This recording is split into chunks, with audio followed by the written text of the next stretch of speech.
I direct that the quorum bell be rung for 10 minutes.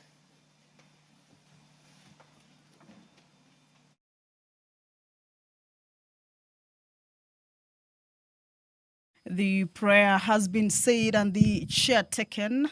However, there is a quorum hitch at the commencement of the sitting of the House or the commencement of the House.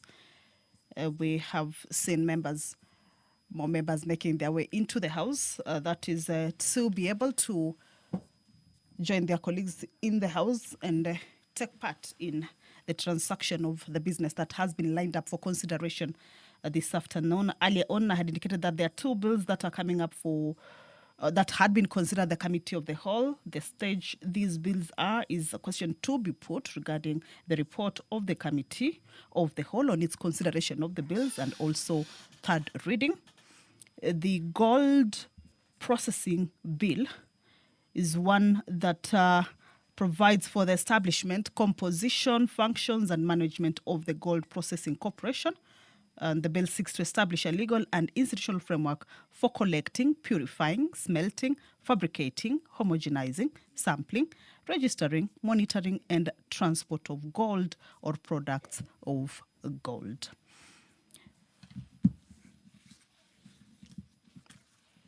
Aside from those two motions, there is a bill that is coming up for second reading. Second reading means that a debate on the bill shall be taking place.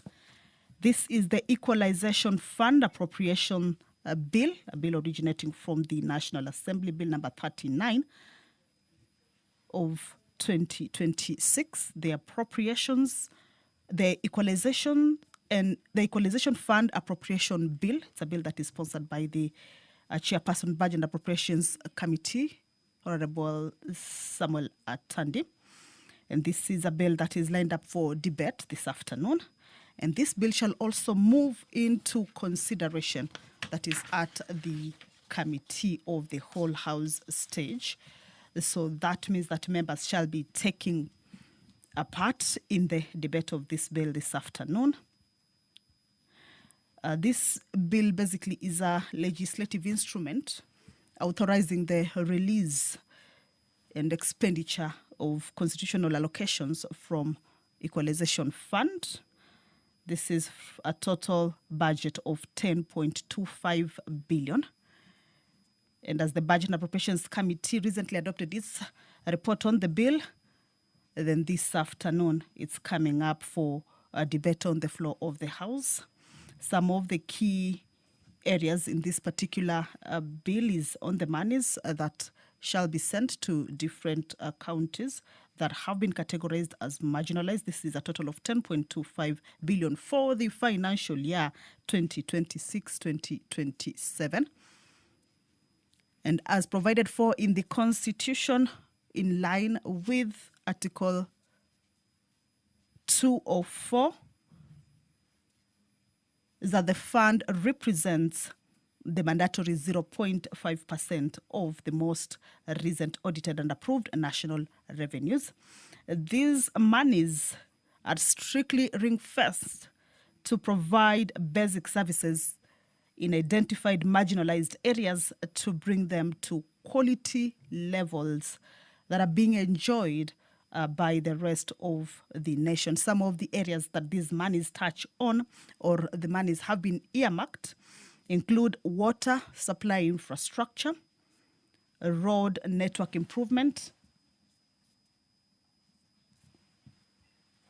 health facilities and equipment, as well as rural electrification. So this is a bill that this afternoon, as the members sit in this plenary sitting, shall be able to consider monies that are ring-fenced for development or to be able to bring to par some of the areas that have been categorized as marginalized on sectors such as the water supply, infrastructure, road network improvement, health facilities and equipment, rural electrification.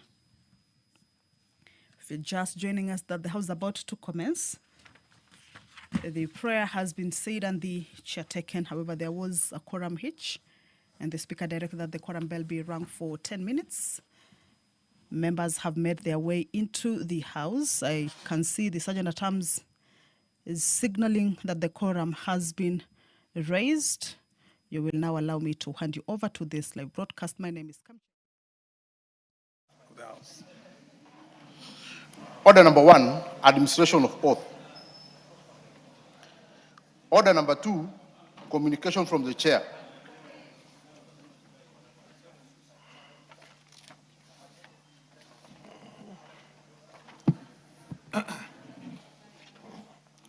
Order, honorable members, take the nearest seat.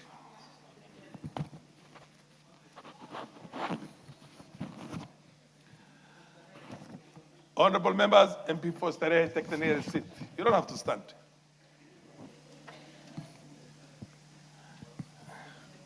Honorable members, I wish to introduce to you a delegation from the Parliament of Uganda seated in the Speaker's row. The delegation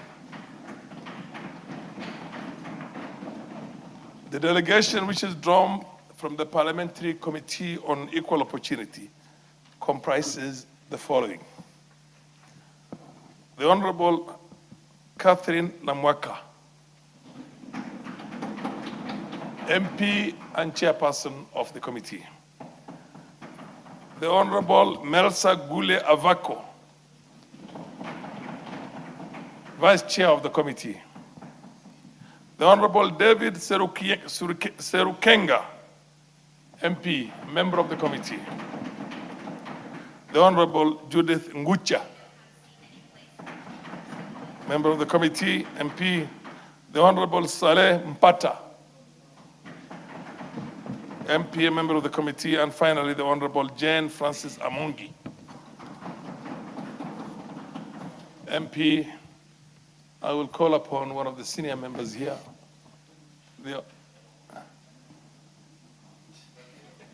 Kibagandi, you're not a senior member. This is your first time. I'll ask a senior member here, none other than the Honorable Yusuf Hassan, to welcome the delegation. And being a frontier member of parliament, do you border Uganda by any chance?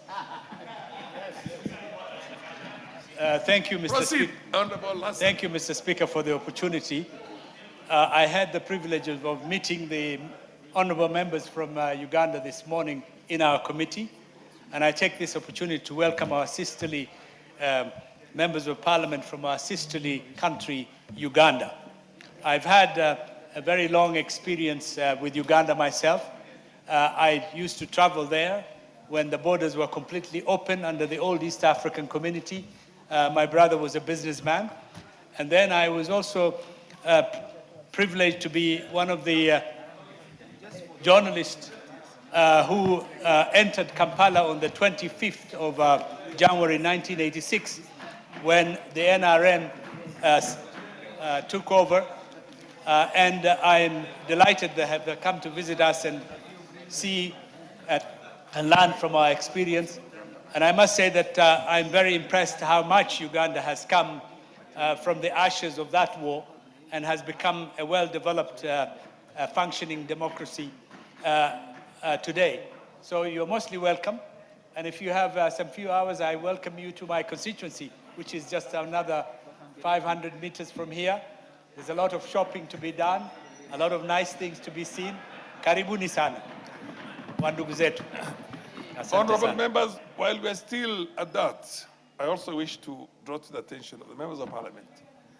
The delegation is accompanied by 3 staff on a visit to share experiences and best practices in the execution of their mandate from their counterparts in our institution. On my own behalf, on behalf of the Speaker of the National Assembly, and on behalf of all the membership, I welcome them to Parliament and wish them fruitful engagements during their stay in the country. And on that note, I'm going to look for now a frontier member of Parliament, and that's none other than Bukose, who shares a boundary with Uganda. Proceed. Thank you, Honorable Speaker. Honorable Speaker, I take this opportunity to welcome my neighbors. My constituency actually borders Uganda in the slopes of Mount Elgon in the eastern part, and my community lives on both sides. Cheptegei, who is one of the champions in the long distance, is my uncle, so you can be able to relate on that. And I want to welcome you to Kenya. It's a beautiful country, it's a beautiful city, and hatuna matata hapa. Most of us are long-term, just like President Museveni is a long-term. So, karibu sana Kenya, Sande.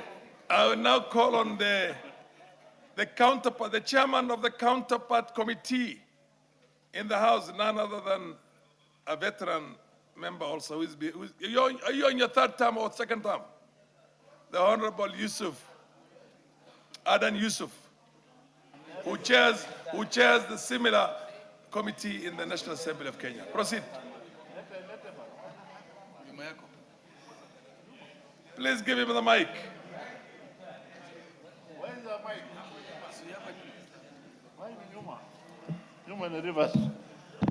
Thank you very much, Honorable Speaker.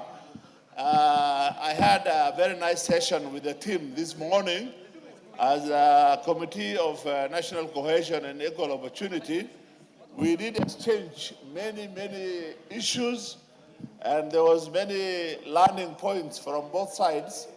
And I take this opportunity to again sincerely welcome them to Kenya, to Nairobi, and to the Parliament of Kenya. And I'm looking forward to working with them because we have a lot of issues that crisscross our borders, and we have communities that are in both sides. Like a member of my committee, Honorable Oku, in his community, Teso, there are only 2 MPs here, but there are 40 Teso MPs in Uganda. So we have a lot of things in common. Welcome to Kenya. Learn as much as you can, and we are ready for you all the time. Thank you so much. The Honorable Kibagendi, you don't share a boundary with a border, but nonetheless, you insisted a lot, and you must have your heart also in Uganda. Yes. That gives you, now I give you an opportunity for you to. Thank you, Honorable Speaker. I'll represent first-time members of Parliament. And I would like to also welcome the honorable members from Uganda. Honorable Speaker, these are freshly elected members of Parliament. They just came out of the elections, and that is probably why they've decided to visit Kenya. What I would like to mention to them is that Uganda football team has been a pain to us. But we want to tell you this time round we will meet hopefully in Dar es Salaam or Arusha, and we will thrash you and in every sport. Thank you, Honorable Speaker. You are welcome. We have wonderful streets around this country. There is one called Koinange Street. There is Kimathi Street. So you're welcome to tour our country. Thank you. Honorable, why do you insist so much? If you have an interest there, I hope you don't have another family in Uganda. Proceed. I'll take just 1 minute. We want to make progress. Thank you, Honorable Speaker, for giving me this opportunity also to welcome colleagues from Uganda. Honorable Speaker, and I want to ask our chair, Mr. Aji, Honorable Speaker, as they interact also with the members of the coalition from Uganda, they see on how they can also work on a legislation, Honorable Speaker, especially the cross-border trade, because we have had issues in Migingo Island, and this is the 2 committees in the 2 parliaments of Kenya and Uganda on how they can bring our communities together, Honorable Speaker. Excellent. Thank you. Fair enough. Order, honorable members, order. Honorable Mogaka, I think Kibagende has presented you very well. Order.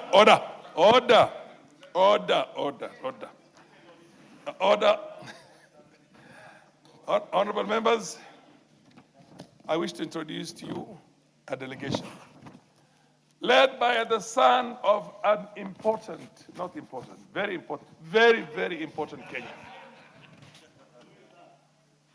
Dr. Nduchu Ngugi wa Thiong'o. Just like his father, the late Ngugi wa Thiong'o, an award-winning scholar, author. And the son is equally also an award-winning scholar and author, and executive director of the Ngugi wa Thiong'o Foundation. Dr. Nduchu is accompanied by 5 members of his family, who are in attendance to follow the proceedings of the House today. Honorable members, on my behalf and that of the National Assembly, I welcome them to observe the proceedings of the House. Where are they? Can the members of the family stand? Huh? They're in the public gallery. They should have been in the speaker's gallery. I don't know why that oversight was made. Can the camera focus on the public gallery on this very eminent and respected family?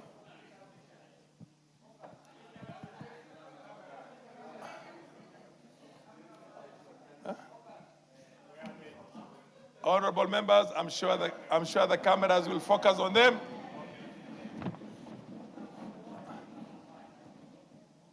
Honorable members, order, honorable members, order.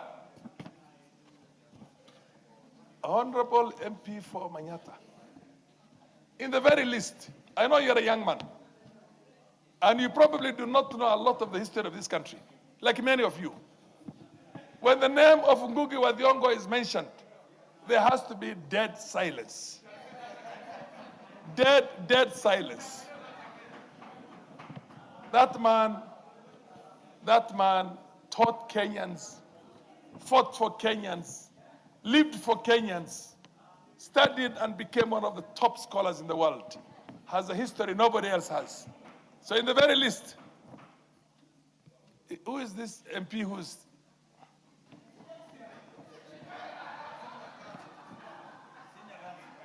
Senior Counsel, take a seat. I can forgive the young man, but not you. When we are talking about Ngugi wa Thiong'o, the late Dr. Ngugi wa Thiong'o, Professor Ngugi wa Thiong'o, I want, again, one more time,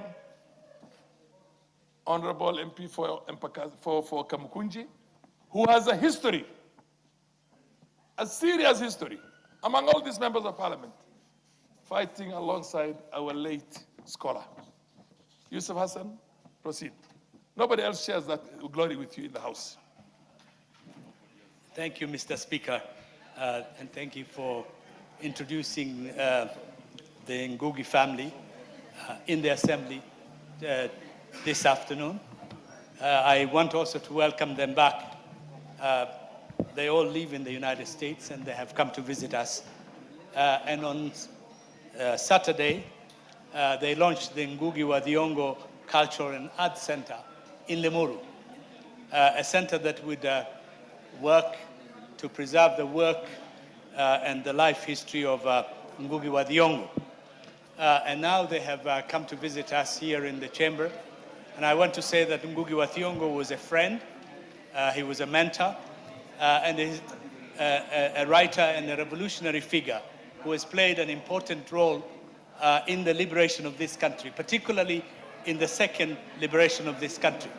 So I want to say they're welcome. And we want to wish them well. Ngugi wa Thiong'o is not only a writer, he's known as a writer, but much of his work was political. He's a founder member of the December 12 movement. He's a founder member of Kenya, a founder member of Kenya.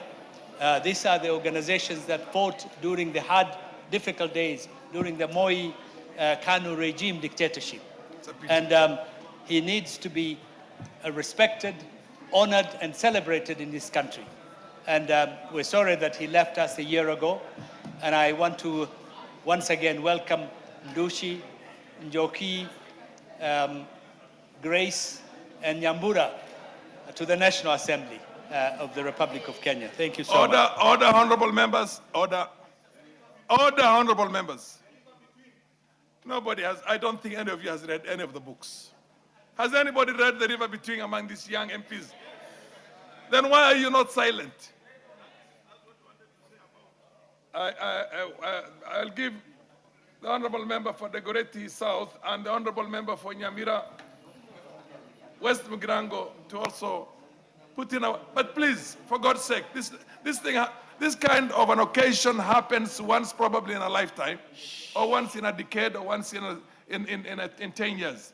Give the respect to the members of the family of the person who gave his life for us. Can I have silence while you're contributing? Proceed. Mr. Speaker, I must join you in welcoming the family of this very great Kenyan to the House of Parliament, a Kenyan who we memorize in the way that Honorable Yusuf Hassan has told us. Yusuf Hassan being himself a journalist and an author, I join him, myself as a practitioner in the arts industry, to say that the path that was cut by the great Ngugi wa Thiong'o is not only historic for the country, but it also positions Kenya as a literary giant in the world, because the gentleman who we celebrate as the great Ngugi wa Thiong'o was not only celebrated in his small hometown of Limuru, he was not only celebrated in Kenya or Africa, he has gone on to prove that this country can produce literally greats who can not only give very good philosophical guidance to life, but also guidance to those of us who are in leadership. Mr. Speaker, I had an opportunity as a young man to be a thespian. And the thespians of this country owe a great deal to the efforts of Ngugi wa Thiong'o when he was much younger. As a lecturer at the university, the man devised the outside theaters. When government reined in on publications and productions and locked these, what was seen as subversive art out of the formal theaters, Ngugi wa Thiong'o was innovative enough to not only stage the Kamirido plays outside in the swamps of Limuru, he also recruited young Kenyans who were not actors. The kawaida mamamboga, the kawaida man in the village, was recruited into this show that would go, was a traveling theater, and would talk about those things that would not even be prosecuted in the August House that we sit in today. In those days, matters that were so viewed to be subversive to a level where it was seen as agitation using theater. So, Honorable Speaker, when we have this amazing delegation visiting Parliament, we feel extremely honored, and I want to thank you for the opportunity to honor this great man who brought us the river between, a grain of wheat, and even referenced my home county, my home constituency in his literature. And I want to say that while Ngugi wa Thiong'o may have physically departed from this world, what he has taught is for posterity, not just for Kenya, but actually for the world.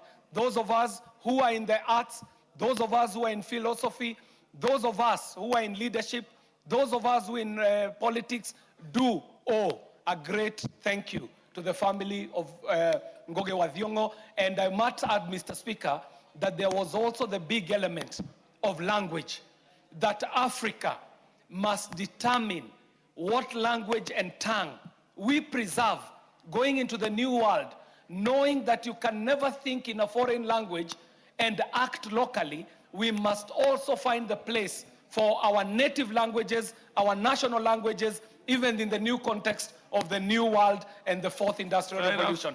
I thank you, Mr. Speaker. MP for West Mugirango, followed by none other than Ruth Odinga. Where is Ruth Odinga? Yeah, you also come from a family that has such a powerful history. Yes, Mugirango, proceed. West Mugirango. Thank you, Mr. Speaker, for this opportunity to also posthumously celebrate Professor Ngugi wa Thiong'o. I welcome the family to the August House and thank Professor Ngugi wa Thiong'o for putting Kenya in the world map of the African series writers. It was initially dominated by West Africa with Professor Chinua Achebe, Wallace Soyinka, but I must celebrate Ngugi wa Thiong'o for putting Kenya in the map. I also want to celebrate him for dropping his Jewish name, James, and decided that he will be known by his African names only. Besides the books the member for Dagoretti has referred to, we do remember that Professor Ngugi wrote other books called Homecoming, and even wrote others in vernacular, Gainde and others. We celebrate Professor Ngugi for glorifying African languages. Above all, Mr. Speaker, I must say this, that it is regrettable that African regimes of the moment were intolerant whenever artists were writing about society.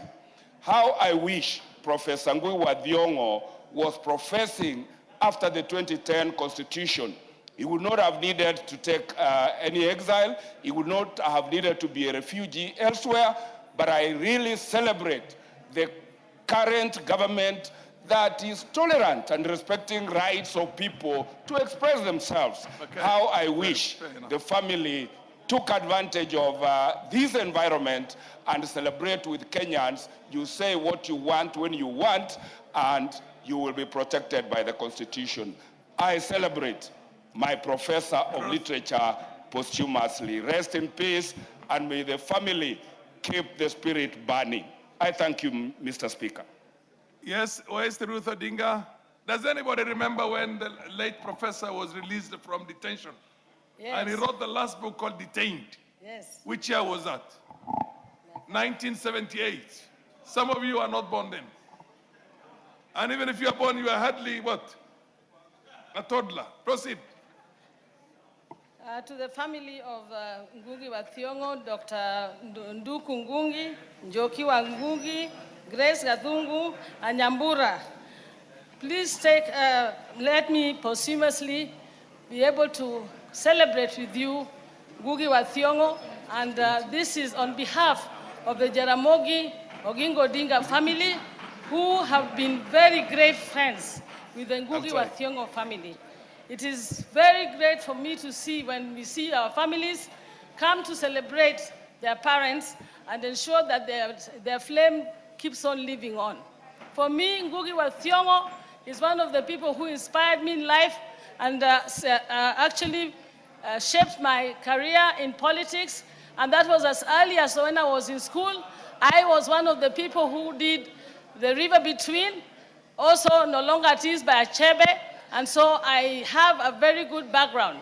Not only that, I also lived with Ngugi wa Thiong'o when he came into exile, with the time in Norway, with the likes of Koigi wa Mwere and Wangondu, Kamau, Kariuki wa Wangondu, we were all living in Norway.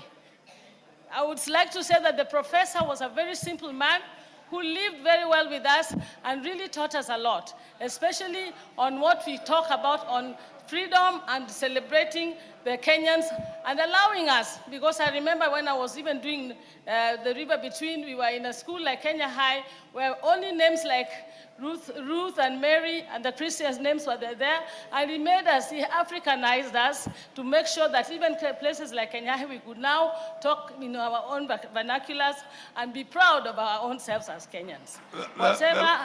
Thank you. Let me just finish by saying I really celebrate Ngugi, and I hope that Kenya that we have today could have the freedom people like Ngugi wa Thiong'o, Jaramogi, what they fought for to make Kenya what it is. Thank you, and God bless. And the last one bite on this is Murugara. Thank you. Thank you very much, Honorable Speaker. Honorable Speaker, we were just consulting Honorable Mukunji here.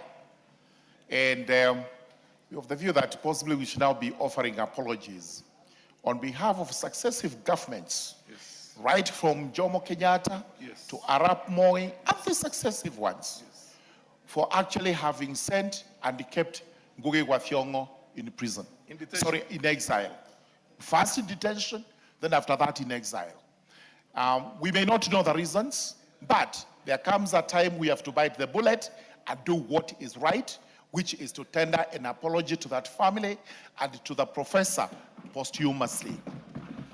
I am not a student of literature, but I'm a student of history. So I know how Professor, when he was a young boy, went to Makerere University to study economics, not literature. And while he was there, he actually met some youngster who could speak a language like him, his Kikuyu native language. And he thought that was actually a fellow student in the university. However, when he went to the economics class, the young man was actually a lecturer, and it was no other than the late Mwai Kibaki. When he was taught to write an essay on market day economics so that he would assess him, he wrote an essay. Mwai Kibaki read it, and he told him, I doubt whether you can do economics. You are best suited to do literature, grammar, and English. And that is how he switched classes from economics to literature. And he became one of the most prolific writers in this country, whom we celebrate not just in Kenya, in Africa, but world over. May his soul rest in eternal peace, and I welcome the family that is here. 1 minute for the Honorable Sene, only 1 minute. You insisting, like, go ahead, only 1 minute.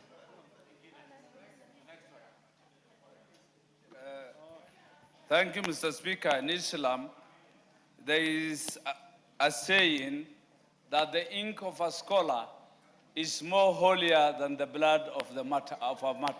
Yeah. It is a disputed saying of the Prophet, but still it carries a very deep knowledge. The sharing, the writing, the reading of knowledge is widely spread. Ngugi wa Thiong'o and the presence of his son here actually reminds us of his immense contribution to the scholarly discourse, literature in this country. I'm sure he is a model for many to emulate. Thank you, Mr. Speaker. Honorable members, I'm going to do something I have not done in this house before. I will use the discretion, order honorable members, I'll use the discretion to call upon all of you to stand up for a minute of silence in honor of our late departed Professor Ngugi wa Thiong'o.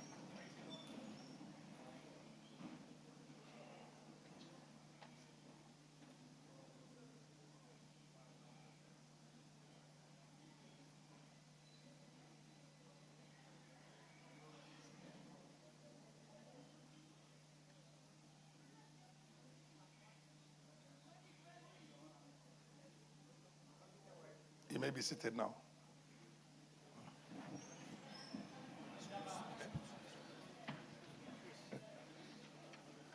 Honorable members, I will recognize the presence of students in the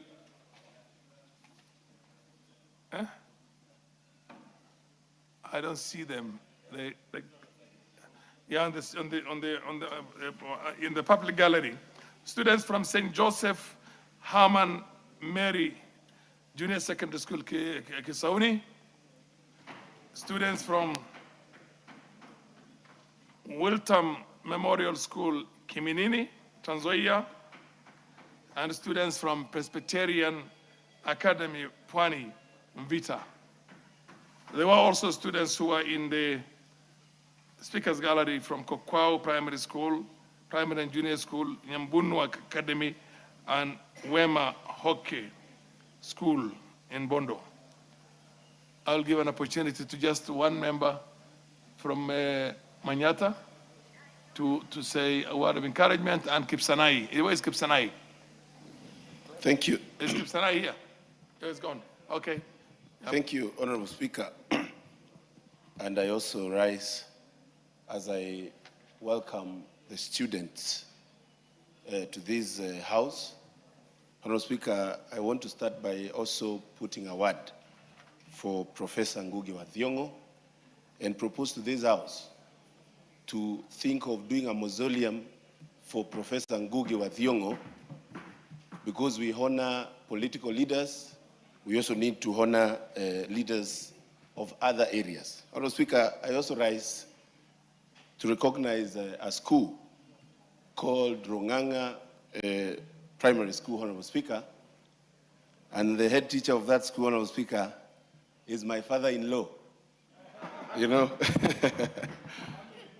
And Honorable Speaker, is a school that is in my constituency and a school that has produced a number of excellent people and leaders in business in this nation. Honorable Speaker, I want to honor my father-in-law, Mr. Geshovi, for teaching, and now he's almost retiring next year. Him and the wife have taught for more than 40 years, Honorable Speaker. And as we honor other teachers, let us celebrate the ones that have actually done a good job to get all of us where we are. Honorable Speaker, this House has a standard of really looking up for teachers. We have stood with the teachers when they were delayed in the payments for their marking of exams. We stood with them. Honorable Speaker, we have to continue doing that and doing more. Honorable Speaker, we are the watchful people to protect the learners and the teachers of our nation. So, Honorable Speaker, we can be able to improve our education. I welcome the student. Let them see that they can get somewhere. We came from those small schools, humble schools, Honorable Speaker.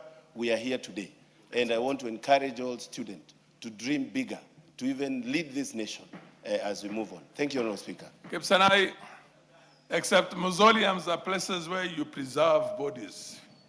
You don't construct a mausoleum in honor of somebody who has already been buried. Mausoleum is like what we have for Kenyatta, Jomo Kenyatta here. But then you can say, I found, a library in honor.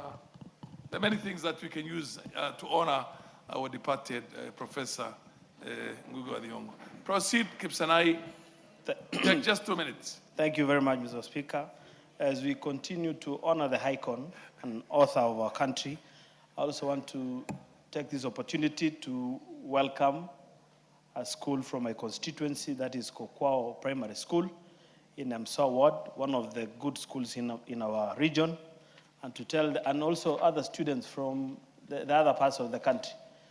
I want to tell them that welcome to this August House, where rules and laws of this country are made. And as they go back home, they must pay much attention into their studies so that they can be good ambassadors, so that they can be good citizens who can serve the nation in the future. I also want to extend my appreciation to the teachers for continuously supporting our children in ensuring that they impart knowledge to them. And also, I don't want to forget the parents for tirelessly paying their school and ensuring that the students are in school. Otherwise, Mr. Speaker, Parliament will also be remembered as one of the areas where students from all parts of the country come here, learn many things, and so forth and so on. Thank you, Honorable Speaker, for this opportunity. Next order. Order number 3, messages. Order number 4, petitions. Order number 5, papers.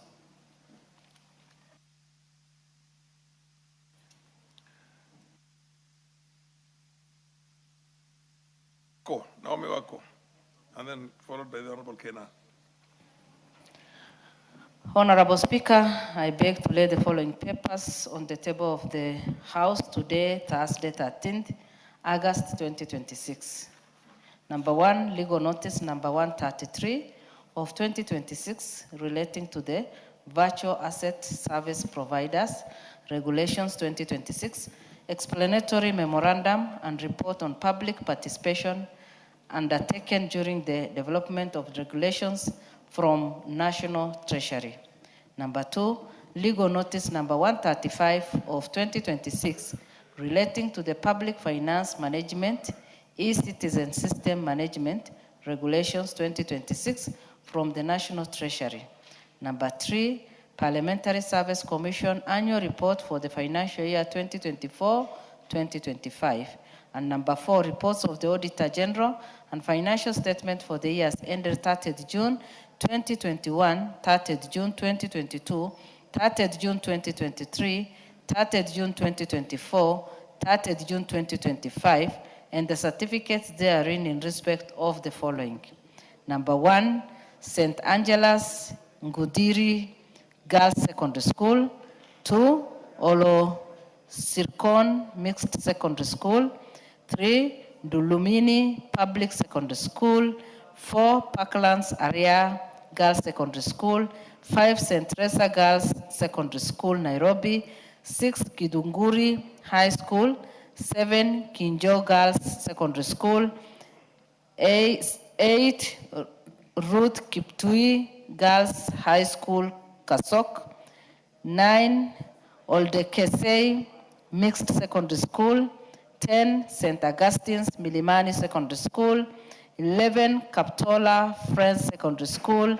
And 12, Friends Bukembe Boys High School. Thank you, Honorable Speaker, and I lay.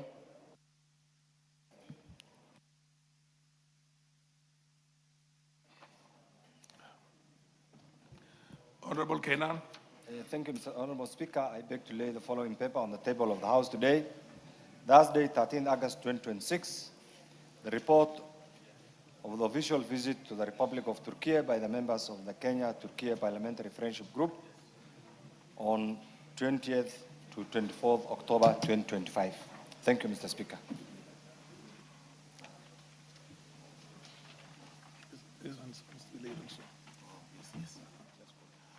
Where is the chairman of the Agricultural Committee, Mutunga? I thought you had some report to lay. Proceed. Huh? 2 reports, I'm told.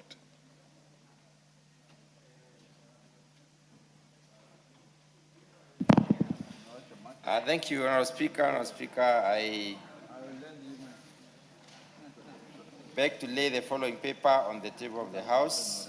Today, Wednesday, 12th of August 2026. No, today is 13th of August 2026. This is the report of the Departmental Committee on Agriculture and Livestock on its consideration of the ratification of the Inter-African Coffee Organization New Agreement 2020. First, Honorable Speaker,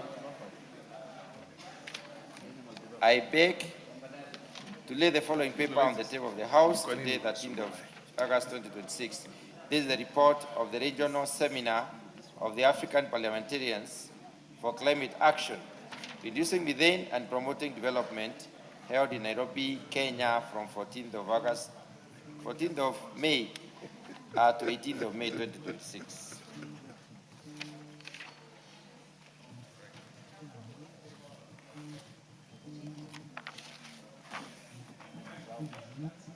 There's 2 reports to lay. 2 reports. He has done the 2 reports. Okay, Honorable Murugara, you have a report to lay. But let's go. Let's go in order, please. Let's go in order. The chairperson of the Public Accounts Committee. Public Accounts Committee.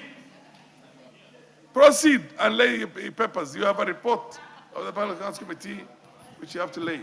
Honorable Speaker, I beg to lay the following paper on the table of the House today, Thursday, 13th August 2026. Report of the Public Accounts Committee, report on procurement of external audit services for the Office of the Auditor General for the financial years 2025, 2026, 2026, 2027, and 2027, 2028. Thank you very much. Chairperson, Departmental Committee on Finance. Finance. Huh? Okay. Chairperson, Justice and Legal Affairs, proceed, Honorable Murugara. Yes. Thank you very much, Honorable Speaker.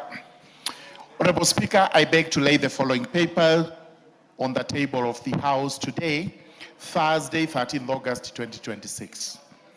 Reports of the Departmental Committee on Justice and Legal Affairs on the consideration of the Power of Mercy Bill, National Assembly Bill number 56 of 2025. Thank you, Honorable Speaker. Chairperson of the Committee on National Cohesion and Equal Opportunity, you have a report to lay. Honorable Speaker, I beg to lay the following paper on the table of the House today, Wednesday, 12th August 2026. The report of the Committee on National Cohesion and Equal Opportunity on Employment Diversity Audit in various public institutions. Thank you. Notices of motion. The Honorable Chair of the Committee. Order. Okay. Order number Next 6. Order. Next order. Notices of motion. Proceed, Honorable Mutunga. Madam Speaker, I beg to give notice of the following motion. That this House notes the report of the regional seminar on the African Parliaments for Climate Action on reducing methane and promoting development held in Nairobi, Kenya from 14th to 18th of May 2026, laid on the table of the House on Thursday, the 13th of August 2026. Further, Honorable Speaker, I beg to give notice of the following motion. That this House notes the report of the regional... Sorry, Honorable Speaker. That this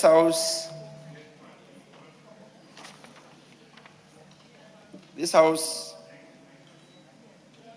I beg to lay the following... No, it's not to lay. Give a notice of motion. Notice of motion.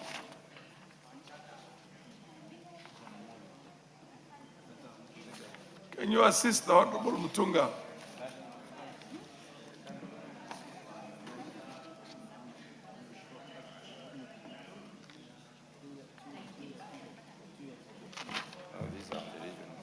Dr. Mutunga. Yes, Honorable Speaker, I have the... Okay, let me go to the next person. You sort yourself out. You have something to... A notice of motion on coffee to lay. To report. Yeah, Chairperson, Public Accounts Committee. Public Accounts Committee, Chairperson. Honorable Speaker, I beg to give notice of the following motion, that this House adopts the report of the Public Accounts Committee on procurement of external audit services for the Office of the Auditor General for the financial years 2025, 2026, 2026, 2027, and 2027, 2028, laid on the table of the House on Thursday, 13th August 2026. Thank you very much. Is the MP for Matungulu in the House? Matungulu MP is not in the House. Is it Matungu? You put in Matungulu. Matungu. MP for Matungu. Yeah, proceed and give your notice of motion.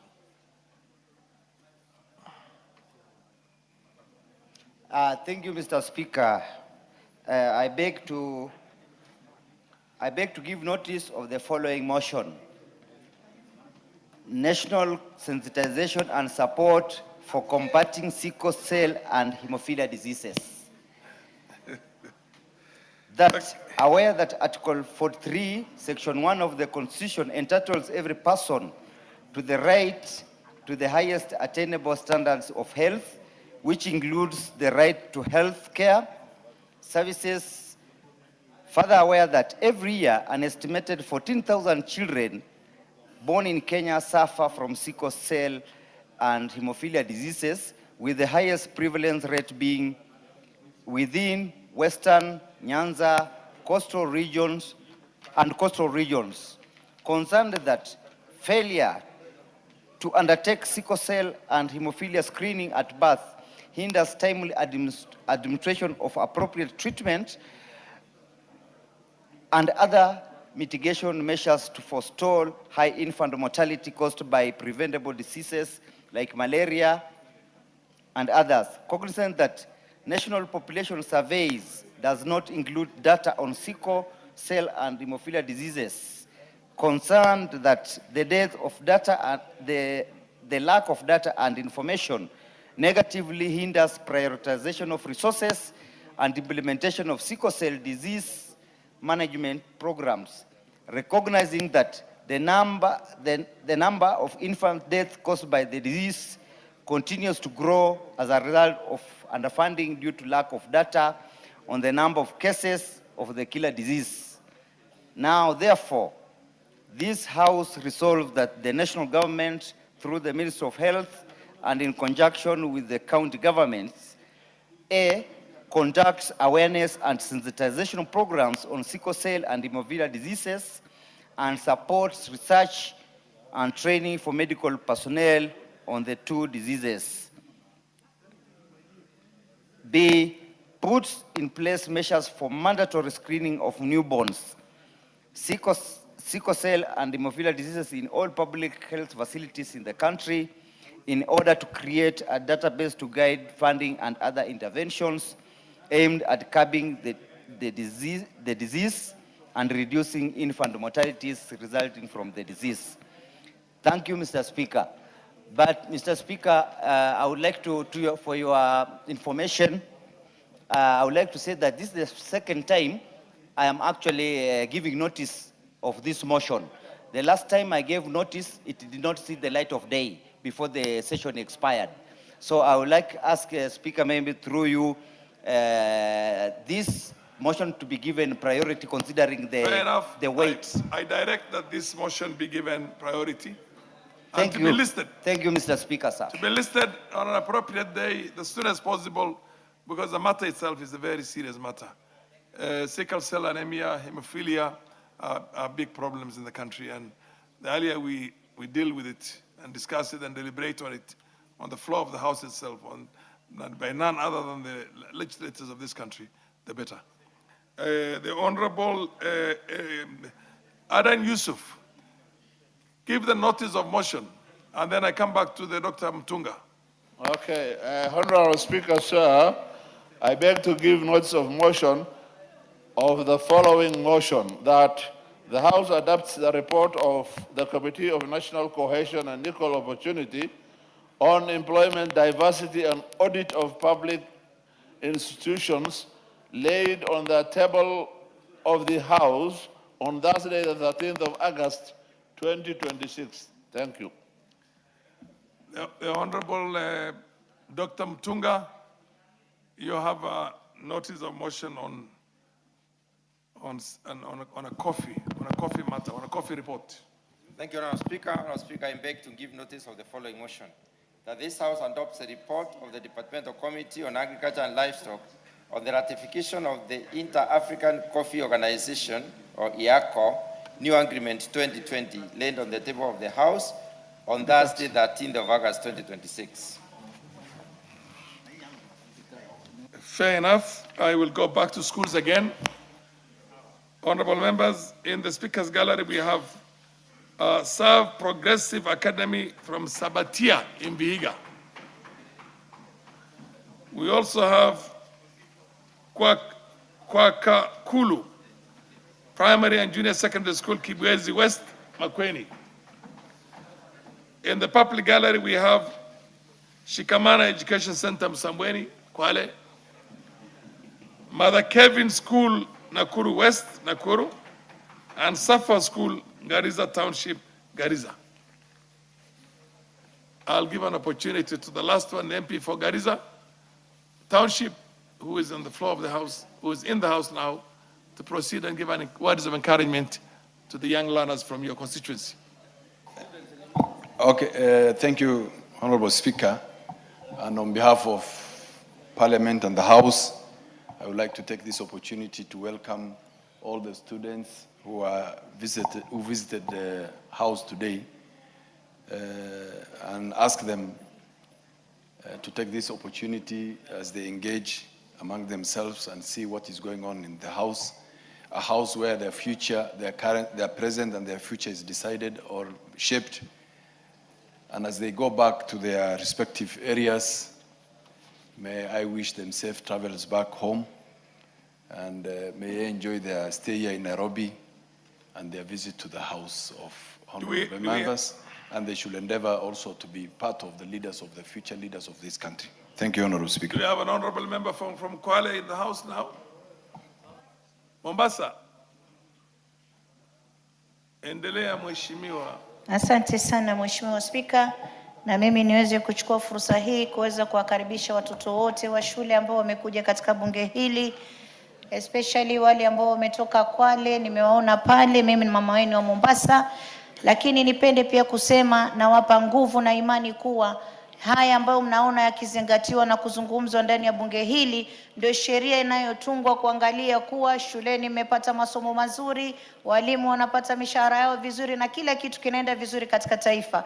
Kwa hiyo ni wakati mwafaka kusoma sheria za tungwa vipi, mazungumzo yafanywa vipi katika mijadala yenu katika shule. Wale ambao wanaweza kujikokoteza kwenye mijadala kama hii, huenda siku moja mkajipata katika mabunge haya. Na pia niweze kuwashukuru walimu wote ambao wameweza kuandamana na hawa watoto kuhakikisha mnawalinda, na niwaombeni Mwenyezi Mungu niseme elimu ndio uti wa mgongo wa maisha. Asante sana Mheshimiwa Spika. Do we have any MP from Vihiga? Vihiga? Who is from Kakamega? Wangwe. Wangwe, take 2 minutes and then we go to the next order. Thank you very much, Honorable Speaker. Honorable Speaker, allow me to say that Kakamega is part of the larger Western and Vihiga is part of Kakamega as a larger Western province, Honorable Speaker. Used to be. Allow me to really appreciate you, Honorable Speaker, for giving me a chance to invite these little ones from Vihiga, that this is the house which everyone aspires to come in, everyone, including yourself. The destination of your journey in life is this house, Honorable Speaker, so that you grow up into the better leadership of the house and better leadership of this country, Honorable Speaker. And we wish you well and encourage this House, Honorable Speaker, that let us make good laws that will empower our children to prosper academically and compete in the world. Thank you, Honorable Speaker, and I welcome you to the House of Parliament. Yes, the honorable member from Nakuru. Proceed. Just take 2 minutes. Thank you, Honorable Speaker. Did I hear you mention Mother Kevin from Nakuru Town West? Yes. Nichukue nafasi hii Mheshimiwa Spika kuwakaribisha wanafunzi wa shule ya Mother Kevin pamoja na walimu. Karibuni sana hapa bungeni, muweze na mjihisi na muweze kujua hapa ndio jumba ambalo zinatengeza sheria na mambo mengi, hasa maneno ya mambo ya elimu. Kwa hivyo nichukue nafasi hii kuwatakia kila raheli wakati mko hapa bungeni na Nairobi kwa jumla, na niwatakie mambo mazuri mnaporudi nyumbani. Asante sana Mheshimiwa Spika.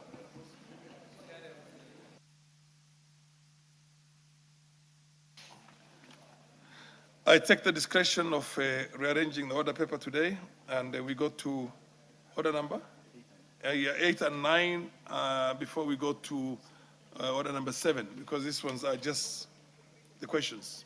So, next order. Order number 8, motion. Report of the Committee of the Whole House on the Kenya Roads Amendment Bill, National Assembly Bill number 31 of 2024, question to be put on third reading.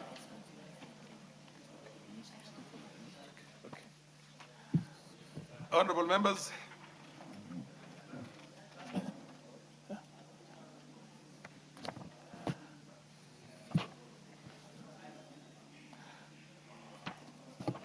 Honorable members, I now put the question that this House do agree with the report of the Committee of the Whole House on its consideration of the Kenya Roads Amendment Bill, National Assembly Bill number 31 of 2024. Will last man have to appear and say aye? Aye. Will last man have to appear and say nay? The ayes have it. The mover? Where is the mover? Mayaka, proceed. Thank you, Honorable Speaker.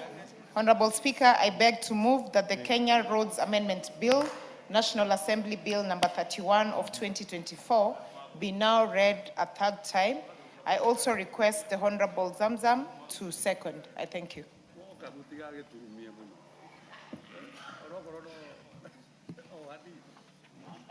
I can see Honorable Zamzam has seconded. Honorable members, I now propose the question that the Kenya Roads Amendment Bill, National Assembly Bill number 31 of 2024 be now read a third time.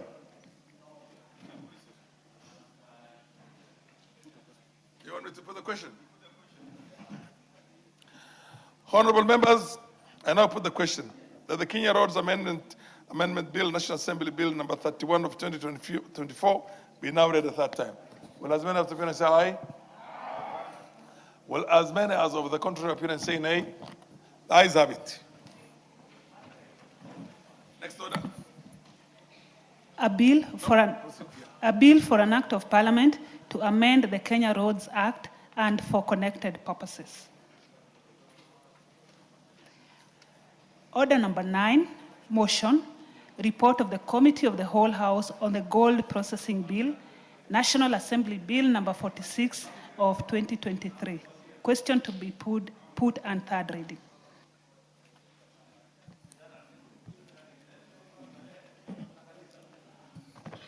Honorable members, I now put the question.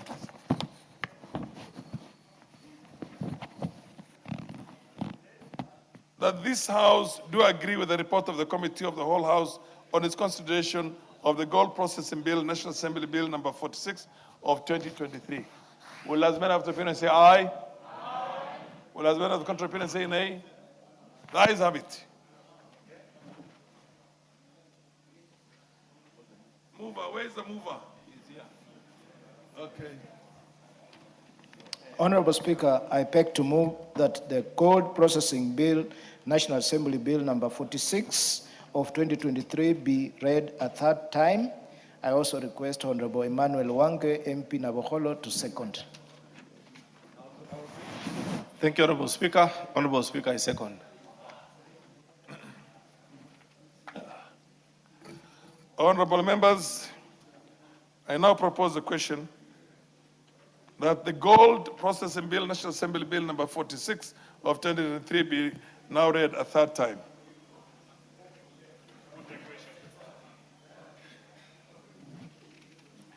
Honorable members, I now put the question that the Gold Processing Bill, National Assembly Bill number 46 of 2023 be now read a third time. Will as many of the parents say aye? Aye. Will as many of the contrary parents say nay? Nay. The ayes have it. A bill for an act of parliament to provide for the establishment, composition, functions, and management of the Gold Processing Corporation, provide for the application, cancellation, and renewal of a gold processing license, and for connected purposes. Order number 7, questions and statements.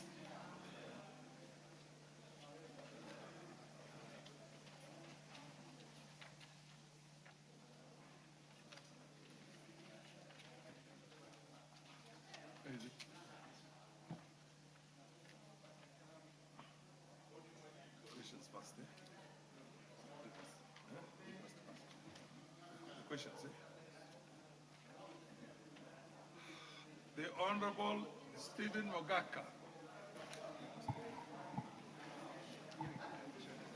Thank you, Mr. Speaker, for giving me this opportunity to request for a statement regarding rising incidents of political violence and insecurity across the country.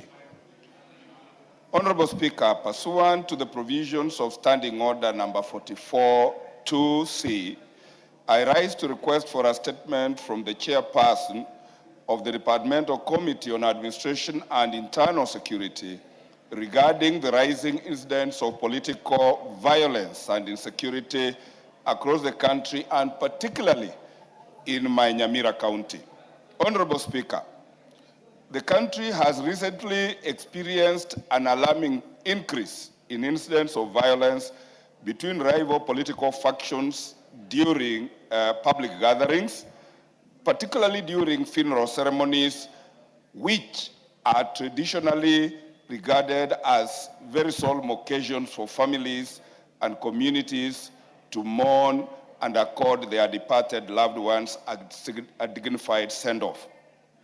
Regrettably, Mr. Speaker, these occasions have increasingly been disrupted by organized goons resulting in chaos, destruction of property, fatalities, injuries, and heightened insecurity. On 25th June 2026, Mr. Speaker, for instance, a seemingly organized group of unknown origin disrupted a funeral ceremony at Indereti in Bomachoge Borabu constituency. Similarly, on the 5th of July 2026, another funeral gathering for Mama Jemima Mokogi, my own aunt, conducted at Nyamira Comprehensive School in West Mugrango constituency was disrupted.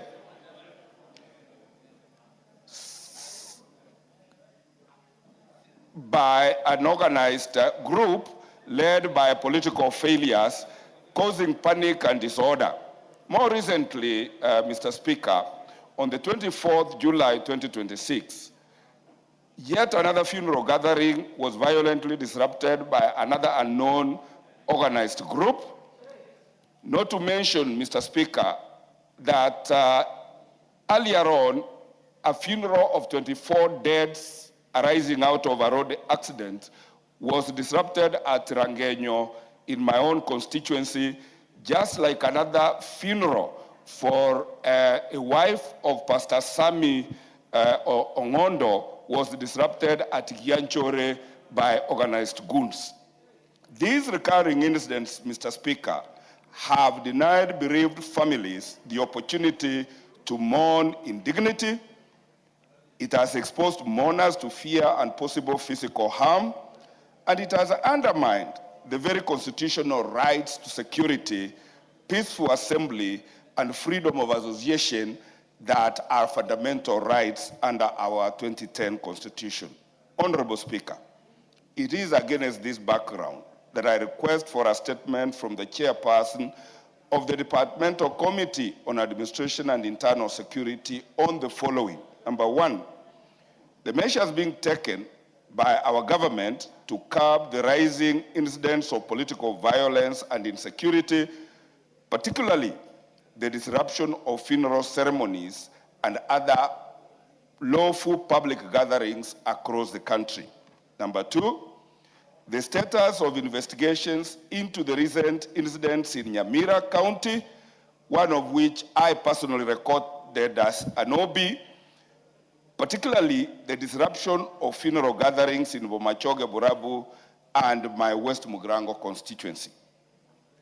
Thirdly, Mr. Speaker, what steps are being taken to put in place to strengthen police presence and ensure adequate security during funeral ceremonies, political meetings, and other lawful public gatherings in order to safeguard public safety and protect constitutional rights? Mr. Speaker, I hope as an Adventist, during these camp meetings ongoing, these goons do not extend their tentacles there. And it is on that note, Mr. Speaker, I thank you for giving me the opportunity to make this request.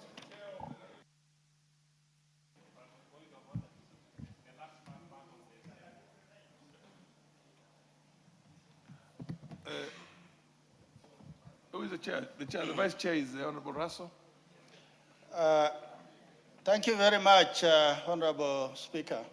Honorable Speaker, what Honorable Stephen has presented to the House is loud and clear. The committee will attempt to respond in 2 weeks, but I want to say as follows, Honorable Speaker. The issue of goons and disturbance in meetings, in weddings, in burials, I think is getting pitched every day. And most of it is politically instigated. We cannot wish it away. We cannot look away and blame the police. The IG has been expressing himself to that, and the minister was to come before the committee to actually respond to all those issues that is related to goonism and disturbance of meetings that are lawfully constituted. Honorable Speaker, to be fair to what Honorable Stephen has presented, what is happening actually with Goonism is unconstitutional. It is denying people the right of assembly, to families the right of decent burial. So for that reason, Honorable Speaker, we will push the ministry to respond in 2 weeks. Thank you, Honorable Speaker. Fair enough. Response in 2 weeks. The Honorable MP Beatrice Kemei on the burden of cancer in the country and measures to enhance treatment and access to cancer care. Proceed. Okay, thank you, Honorable Speaker. And request for a statement regarding the growing burden of cancer in Kericho County. Honorable Speaker, pursuant to the provision of Standing Order 44.2c, I rise to request for a statement from the chairperson of the Departmental Committee on Health regarding the growing burden of cancer in Kenya and the need to strengthen prevention, early detection, treatment and access to cancer care, especially in Kericho County. Honorable Speaker, cancer remains one of the leading causes of death globally. The World Health Organization estimates that cancer causes nearly 10 million deaths every year, accounting for almost 1 in every 6 deaths worldwide. In Kenya, the burden of cancer remains significant. According to the latest estimates reported by the National Cancer Institute of Kenya, approximately 35,867 new cancer cases and 22,888 cancer deaths occur annually. Breast, cervical, esophageal, prostate, and colorectal cancers are among the cancers contributing significantly to the national burden. Honorable Speaker, the burden of cancer is compounded by late diagnosis, limited access to screening and diagnostic services, the high cost of treatment, and inadequate access to specialized cancer care. These challenges are more pronounced for people living in rural and underserved areas who may have to travel long distances to access cancer services. Of particular concern is the availability of reliable county-level data. While national statistics provide an indication of the overall burden, reliable and publicly reported figures on cancer deaths, especially attributable to Kericho County, remains limited.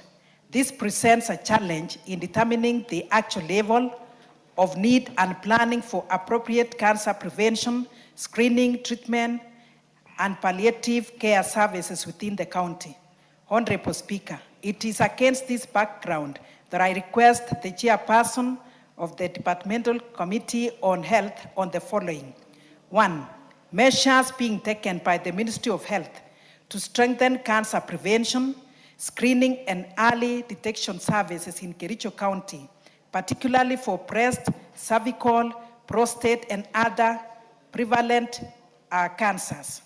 2, availability and reliability of county-level cancer data for Kericho County, including data on cancer incidence, mortality, diagnosis, treatment, and survival, and measures being taken to strengthen cancer registration and reporting. 3, measures being implemented to improve access to affordable and timely cancer diagnosis and treatment in Kericho County, including chemotherapy, radiotherapy, surgery, essential medicines, and palliative care. Lastly, resources allocated to Kericho County for cancer control, including specialized health personnel, diagnostic and treatment equipment, screening programs, and funding, and measures to address late diagnosis and reduce cancer-related deaths. I thank you, Honorable Speaker.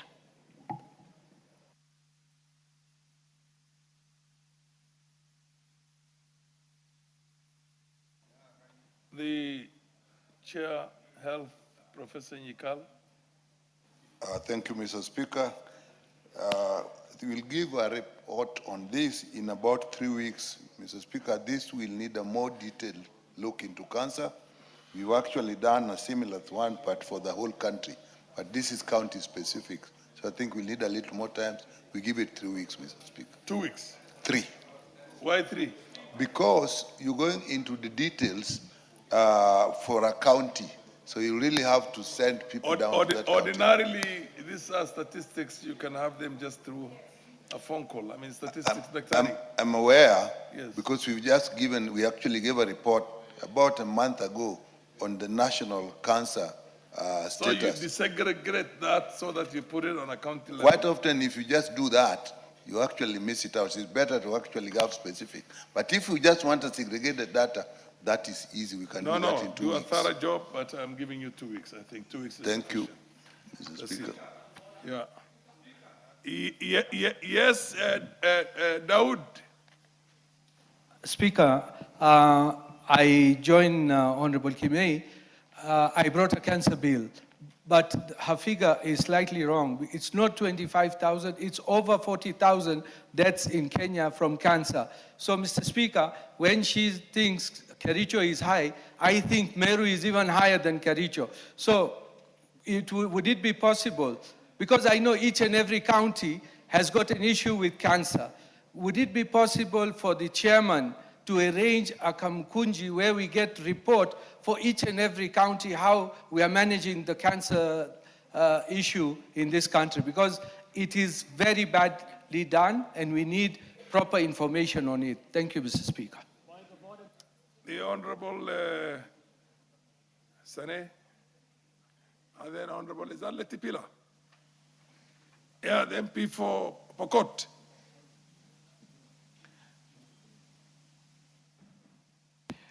Mr. Speaker. Kachaliba, am I right? Yes, Kachaliba, yes. Mr. Speaker, on the 9th of April, this year, 2026, I stood in this house, Mr. Speaker, and I sought for answers and clarifications from the chairperson Department of Education in regarding to the delayed promotion of teachers in Kachaliba constituency. Mr. Speaker, it has taken 5 months. Up to today, I have not gotten those answers, Mr. Speaker. I am worried if the teachers that I represent will get justice. Mr. Speaker, can you intervene? The Honorable MP for Kachaliba, I will give you an opportunity to raise the same, and I promise you I will do whatever is in my authority as a chair here to demand for the answer for that, but let's exhaust the health issue. Yes, the Honorable Sane, is it on health? Is it on cancer and health? Mr. Speaker, 2 years ago, I did raise a statement for the removal of asbestos as roofing materials in Kenya. The matter was further taken by the cabinet, and they did authorize the removal of asbestos as roofing materials within 6 months. As we speak, nothing has been done about asbestos, and I do appreciate my colleague, Honorable Kimei, on the fact that it will be a mockery in prevention of cancer when carcinogens are abound, when our environmental health is not at the standard so required and required of as espoused in the Constitution. So really, if statements from this House are not implemented, if cabinet approvals are not actioned, it is a repeat of my statement 2 years ago. Are we seriously handling cancer as a disease when it is a killer disease? Fair enough. Thank you, Mr. Speaker. The Honorable Mogaka. Thank you, Mr. Speaker. It's on cancer, yeah? And it's on cancer. On the same and issue. On the same topic, Mr. Speaker, I thank Honorable Kimei for raising this issue. And Honorable Kimei's county neighbors Nyamira County. So her problems in Kericho County extend to Nyamira County I am begging that when the chair of the departmental committee renders a report on Kericho, he goes a step further and also includes Nyamira County so that we are working together on the same path. I thank you, Mr. Speaker. The Honorable, yes, Madam Naomi. Thank you, Honorable Speaker. I want to congratulate Honorable Kimei for coming up with this statement that is affecting the entire nation. And as the chair prepares the report for Kericho, I would want to also add my request because Marsabit is one of the counties that is highly affected, and we have even young people as the age of 6 months, 3 years, less than 18 also suffering from that, and especially women have suffered a lot. So can Marsabit County be also considered? Thank you. The Honorable Aden, be brief. Okay.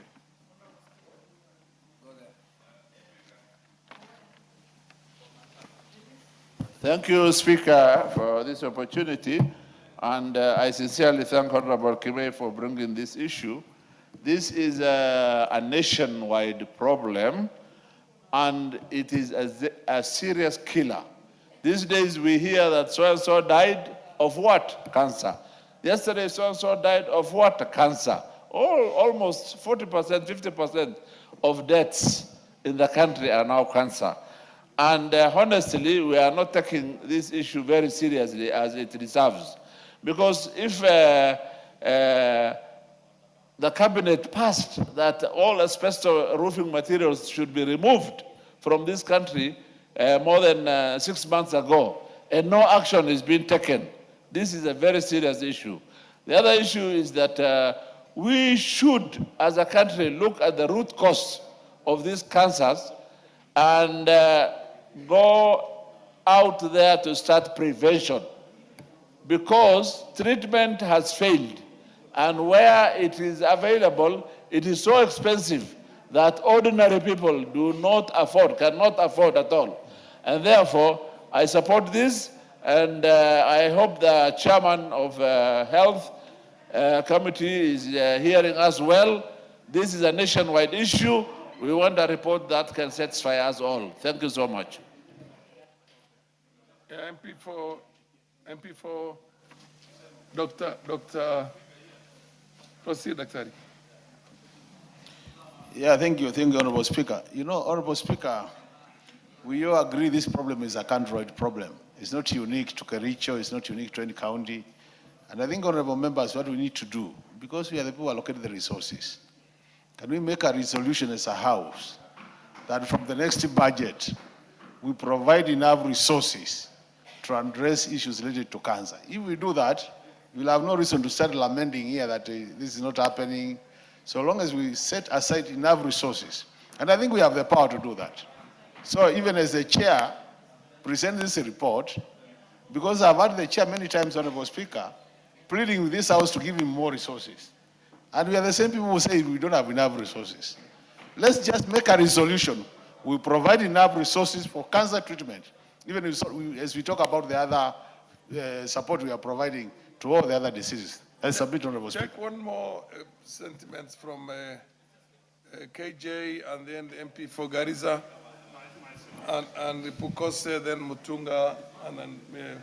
But just take a minute each to build on this, so that I hope Nikal is taking note of all this. Mr. Speaker, I thank you. I just wanted to ask that your seat is in a place to ask the Health Committee to expand the scope of this investigation to be slightly bigger, to address two very key issues. One, the issue in the area where you come from, Honorable Speaker, has a historical tie to the causes that are, to the issues that are making cancer more prevalent in Northeastern Province, up to and including the dumping of radioactive material in the Moi era, in the Moi era, Absolutely, that is now mushrooming into this cancer prevalence all the way down to Eastern Province and even Meru. The second issue, Mr. Speaker, is exactly what the Honorable Dr. Makali has said, that this is not a house of lamentations, Mr. Speaker.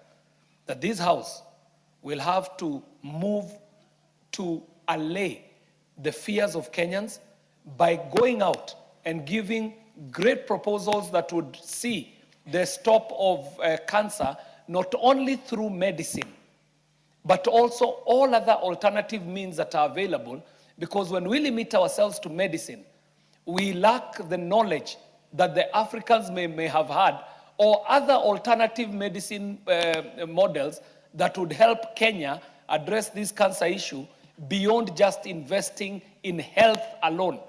Preventive measures, Mr. Speaker, nutritional issues, and all these other lifestyle matters that go beyond health. I thank you, Mr. Speaker. Yeah, MP for Garissa. Well, thank you, Honorable Speaker. I want to write on the same issue. There's a pattern that's building up in here. I can see a serious pattern. One is the dumping of the toxic waste in certain parts of the country, radioactive waste. The other one, I think, most likely has a lot to do with the kind of pesticides that we use in our cash crop areas, in where we have tea, coffee, miraa. So maybe you need to do a very powerful scientific research.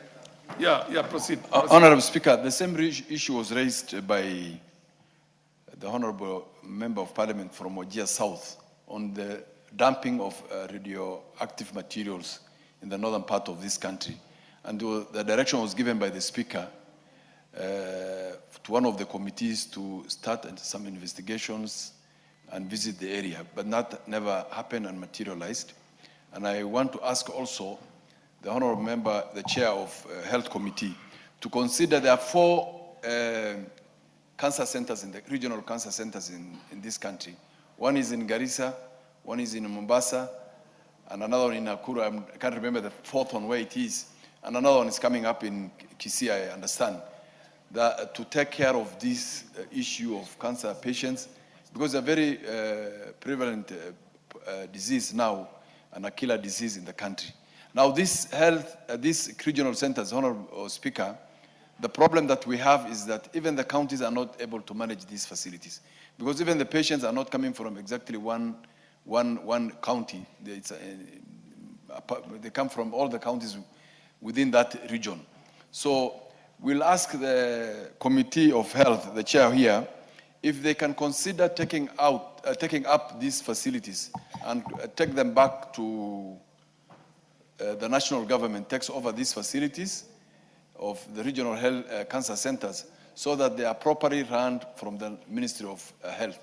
Counties are no longer able to run these facilities. Even the paying for the bills, or electricity bills for these facilities is a problem for the county, and also the consumables for these facilities is becoming a problem. So most of the time, these facilities are not functioning.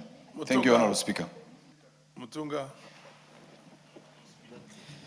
Thank you, Honorable Speaker.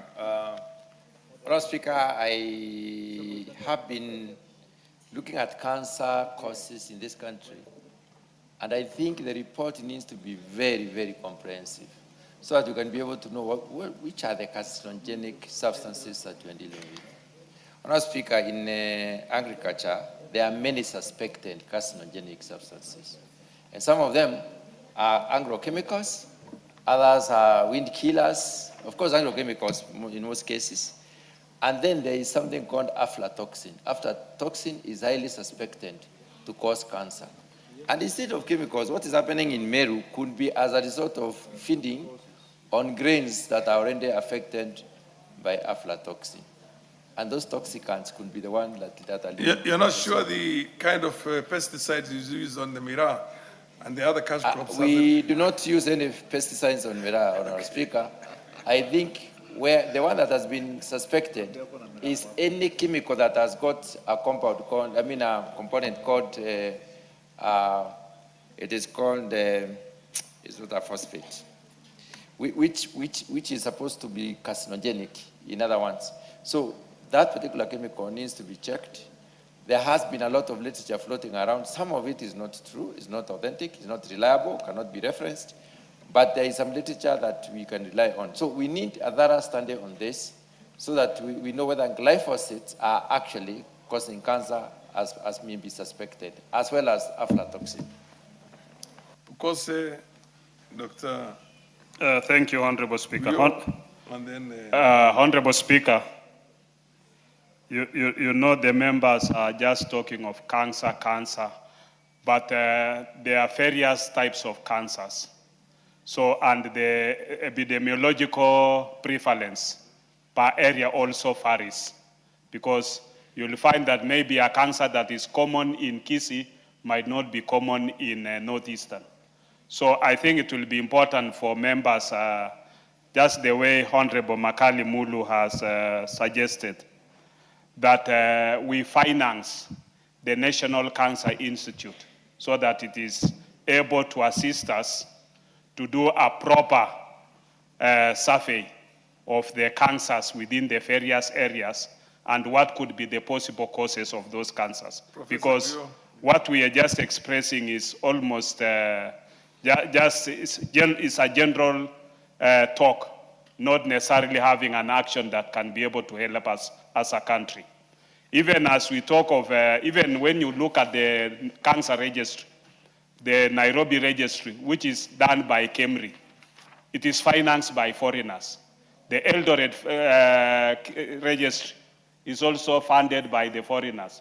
So you look at it that as a country and as a responsible parliament, we need to take charge of our country and of our health and see how best we can be able to finance the institutions, our own institutions, so that they give us proper data and we have a way forward on how we can be able to manage. And even as we talk about regional cancer centers, some of those regional cancer centers are poorly managed because there are not enough proper trained doctors. We do not have proper consumables, and even maintenance of those facilities is a problem. So thank you, Honorable Speaker. Professor Guyo, and then Wangwe is the last one on this. Thank you, Mr. Speaker. It's true that there are the regional cancer institutes, and it's also true that those institutes do not serve one county. For example, when the committee visited the Garissa Cancer Center, we found that it serves Kitui, Tana River, and other parts of Northeastern and parts of Meru. So it is too much, and even Somalia border, people across the border. And there are different cancer centers in the different regions and probably at different levels of completion. But the fact of the matter is that those centers cannot be served by the county. But the problem that we encountered in the health committee, because of devolution, the cancer team is supposed to be a national exercise. But your counties are sticking to this regional center and do not want to release it to the national government. We want members to help the committee. Ask your governors to release that regional. It just happens to be in your county. It doesn't serve only you. Please lobby with your governors and tell them to release that to the national government. It will be much more beneficial to the region. As Dr. Pukosa said, you don't even have manpower to run it. But if it's done from the national, you'll have enough human personnel, you'll have enough drugs, you have everything, and those things will serve the country better. Fair enough, Professor, you've made your point. Thank you. Wangwe, take 1 minute only, and the Honorable, then Professor Nyikal will respond on this. Thank you, Honorable Speaker. I gave a very big leeway because of the concerns Kenyans have of Proceed. Thank you, Honorable Speaker. Honorable Speaker, I would want to make a request to you, the way Honorable KJ did, that you expand the mandate of this request from the great member. Why he says, Honorable Speaker, I chair the Committee on Public Investments Committee, where National Cancer Institute reports in terms of their finances, Honorable Speaker. And when you look at the report I've submitted in this House, the dilemma NCI has, Honorable Speaker, is the issue of funding. Once we fund the NCI, the bigger research that is required, out of which we can get the issues bedeviling cancer as a whole, shall be dealt with. Honorable Speaker, in the last 3 weeks, you saw there was a sample in Samburu where NCI partnered with the SHA. Just in a snapshot of just about 10 cases were realized within a short period of about an hour, cases of cancer. Meaning, Honorable Speaker, let's expand this request, make it open so that very many actors can make their input and we come up with an informed way on how to deal with the menace of cancer. Thank you, Honorable Speaker.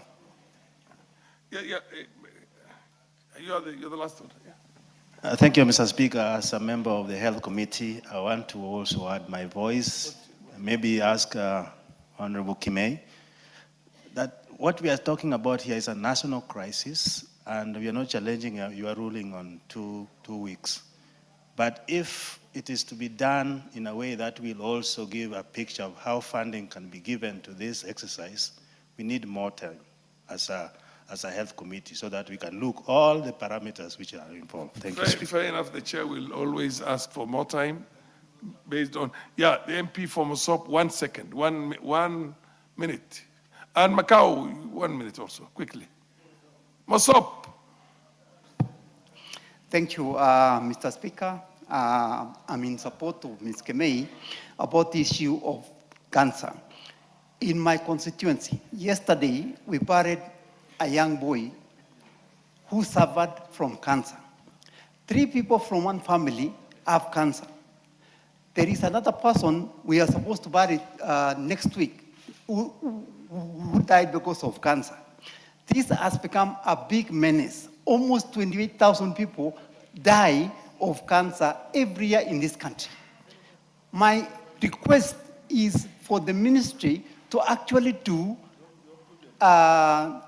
just do the screening, because what kills people is they discover that somebody is sick in the 4th stage or 3rd stage and there is nothing you can do. But if you are able to get it in 1st stage or stage 1, you will be able to cure or to use the medicine for that person to survive.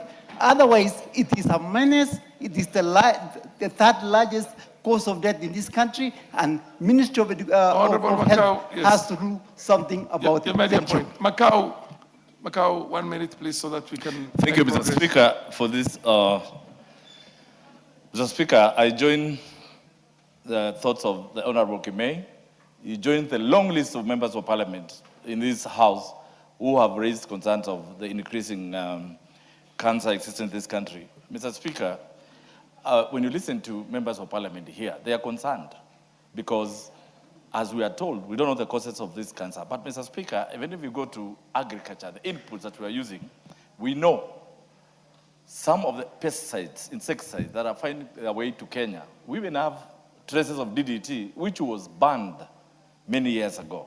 Mr. Speaker, again, for example, I come from Lower Eastern. When you look at the way Earth River, Tana, the way they are polluted, you need not ask where the cancer is coming from. However, Mr. Speaker, how I wish to convince you that sitting from the seat you are on, you invoke Standing Order 42A, that's 6B, read together with 25A, that we summon CSs of agriculture, environment, and health to be here.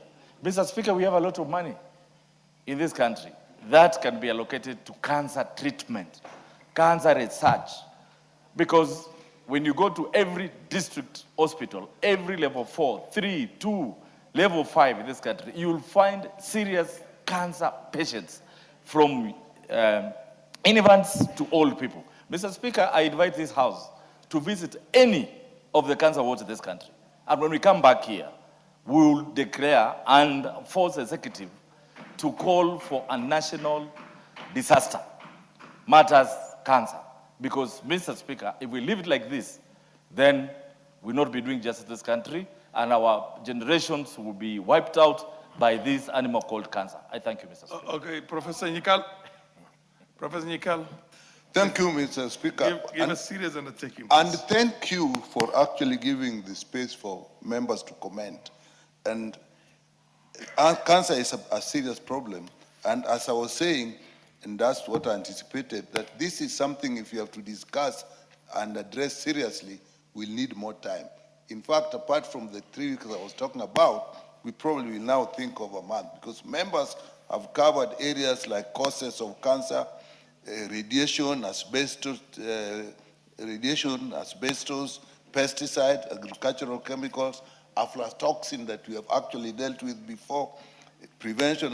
So it is a whole area. So, Mr. Speaker, my request would be, we take a little more time, get county-specific data, which the questioner asked for. How much more time do you need? I think we'll need at least a month. Okay, fair enough. At least 1 month. It's so directed. But Thank you, make Mr. sure Speaker. that order. Thank you, Mr. Speaker. This is the chair asks for a month. The chair is not just an ordinary chair. Order, Honorable Rafael. Order. Let me finish my communication. The chair is not just an ordinary chair. He's a professor of medicine who has taught many people, including members of my own family. So when he says he needs more time to come with something good enough for Kenyans to be satisfied with, then the chair has a responsibility to give that leeway. So it's so granted that you take a month. Yes, what's your problem, Rafael? Thank you, Honorable Speaker. I just wanted to agree with the Chair for Health. Mr. Speaker, asbestos were banned in the year 2006 in this country. Honorable Speaker, the department that are supposed to implement have deliberately refused to implement. 2013, Honorable Speaker, the Honorable Member for Ajir brought a petition, even to my committee. On several occasions, Honorable Speaker, we have called the Principal Secretary to come before our... Order, Rafael Ojala. Thank you very much for that very powerful concern. But I don't know if you're in the House or you're outside the House. But that asbestos was given a serious leeway. And it's part of that whole totality of it that Honorable Nyikal is going to come and report to this House. All the sentiments that were expressed in here. Honorable members, we want to make some progress. Can I? Order, please. Rafael, order. Yes, what is it? What is it? Yeah, the lamentations you're making has already been addressed. Proceed and tell me if you have anything. Don't repeat yourself what was already. Honorable Speaker, I'm not repeating myself. Proceed.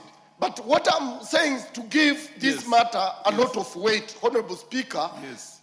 Cancer now is bigger than even HIV and AIDS. Yes. And the government officers are not seeing this, Honorable Speaker. Yes. Even when they are summoned to our committees, they don't want to come. Today, we have issued summons to the Principal Secretary for Environment. And Honorable Speaker, I want to beg this House that now if he doesn't come, I will bring sanctions to this House so that this Principal Secretary for Environment is sanctioned, Honorable Speaker. That's all that I wanted to say. Very well taken. I'll promise you the chair will fully cooperate on that. Thank you. Fully cooperate on that. Thank you. Honorable members, I want to recognize the presence here today.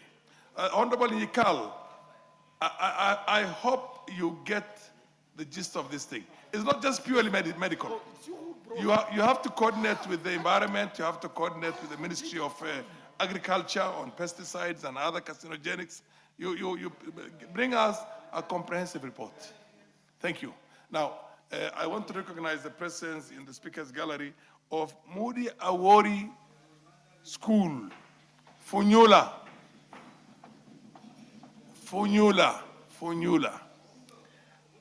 Busia. That I want to believe that is the county of the Honorable Oundo, And the Honorable Raphael Wanjala also. I also want to recognize the presence in the public gallery of Kimong Upper Education from Mosop in Nandi, and Moi University Primary School from Keses in Uasin Gishu. And I will, for a moment, allow Raphael Wanjala before Undo to say a word of encouragement to the young boys and girls out there, and tell them when they should come and run for your seat. Honorable Speaker, first of all, I want to appreciate the teachers and the students who have traveled all the way to Nairobi to this house. Honorable Speaker, Busia is the farthest county in this country, Honorable Speaker, and it must have taken them more than 12 hours to arrive in Nairobi. So I want to thank them and thank God for enabling them to reach here and enable them to go back. It is good they have come to see actually what we do. Honorable Speaker, these students who have come to see us, I want to tell them that I came to this house when I was only 30 years old, and I've stayed here till today. I want to ask them that now that they have seen what happens here, I want them to aspire so that when some of us retire, they take over from us. Thank you, Honorable Speaker. Oundo, except you did not tell them when to prepare themselves. Thank you, Honorable Speaker. Allow me to take this single opportunity to welcome the learners and the teachers from Mudi Awori Comprehensive School, Funyula constituency. You as Honorable Speaker, you remember you served here probably with the Uncle Mudi. And the school was started by the benevolence of the family Uncle Mudi when he did a walk all the way from Eldoret through Busia to Funyula constituency to raise funds from the litany of friends he has to raise to start the school. Honorable Speaker, as we stand, as I speak today, could be one of the biggest schools in terms of enrollment in Western Kenya, a primary day school of about over 2,000 learners at the moment. Honorable Speaker, luckily, they have always been the best among the top in the entire Busia County in all primary school examinations. And because of that, Honorable Speaker, we, through NGCDF, we have supported them in developments to ensure we provide a conducive environment. For the learners who have come here, you have had a robust debate about cancer. I just wish most of you will proceed to become doctors, oncologists, so that we resolve this menace in this country. I also wish you work hard to become good economic managers so that you can solve the economic challenges of this country. And as you go home, probably as you go out, I'll take the minority whip. Many of you have TVs in your homes, and like what you asserted yesterday. Thank you, travel well, we'll see you outside there. MP from Mosop to give a word of encouragement to students from Mosop and Keses. Please. Thank you, Mr. Speaker. I want to welcome our kids from Kimong Upper. I am so happy to see them here. I didn't expect them to be here, but I am so happy. I didn't get a chance myself when I was at their age to actually attend proceeding like this. But I want to tell these young kids, it's one of the best schools in the Mosop, in the whole of Mosop. And I want to challenge them to make sure that as they watch the proceedings, one day, one time, they will be in this house, and I believe it will be possible.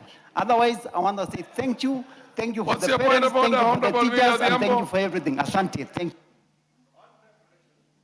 Thank you, Mr. Speaker, for giving me this opportunity. Mr. Speaker, you know that I will be the president in 2032. I leave the men to fight over now. That is their problem. But in 2032, I'm the president.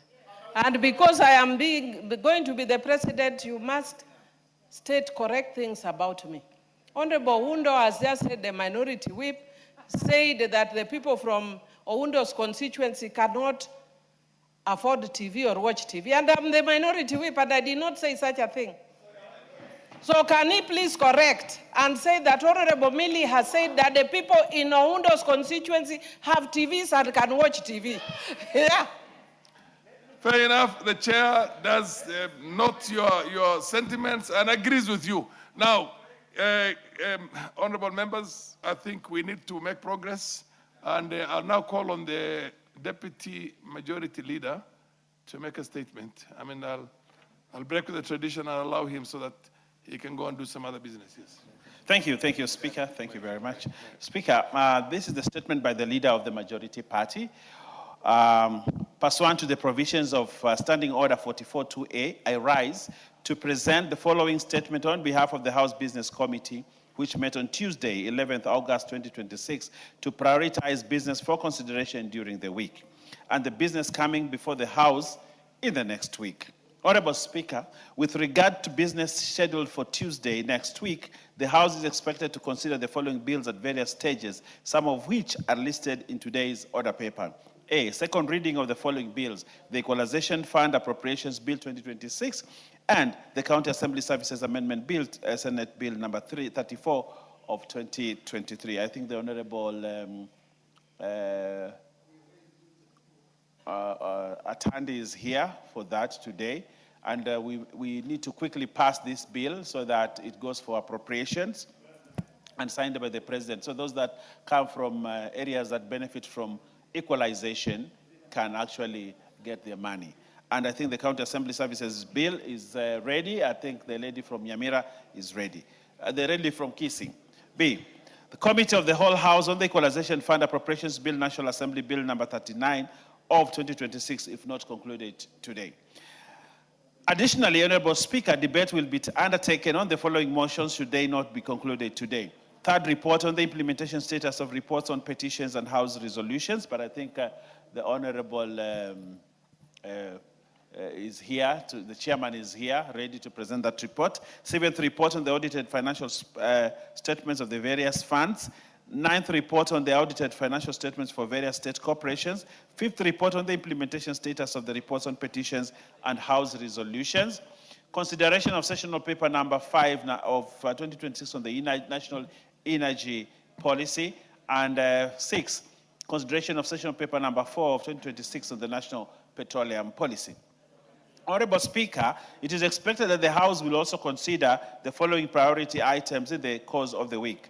1, the Competition Amendment Bill 2026, the East African Development Bank Amendment Bill 2026, Senate amendments to the National Council, Kenya National Council for Population and Development Bill 2023, and 4, nominees for appointment as members of the Public Service Commission, PSC, and B, chairperson of the Independent Policing Oversight Authority, IPOA.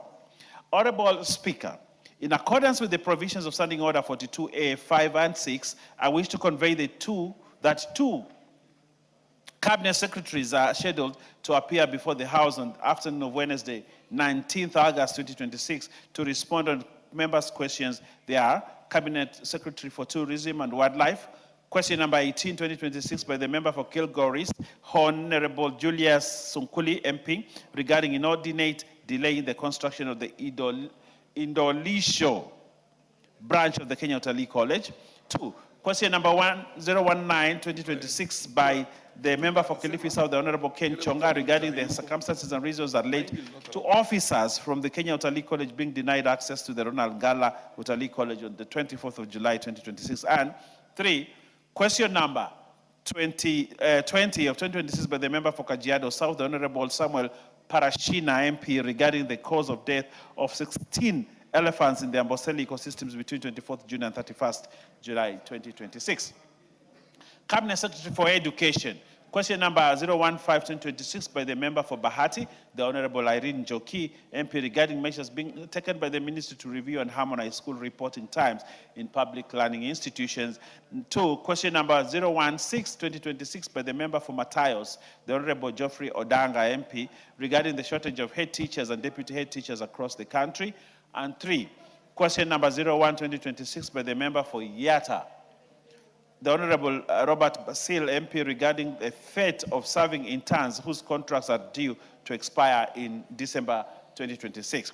In conclusion, Honorable Speaker, the House Business Committee shall reconvene on Tuesday, 18th August 2026 to schedule business for the rest of that week.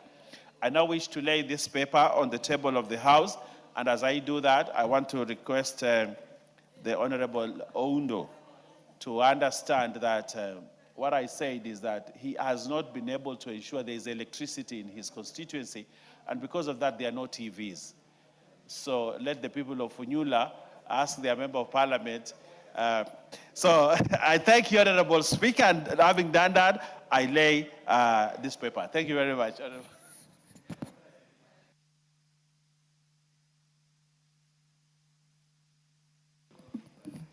Honorable Speaker, Honorable Ba is being ridiculous and mischievous.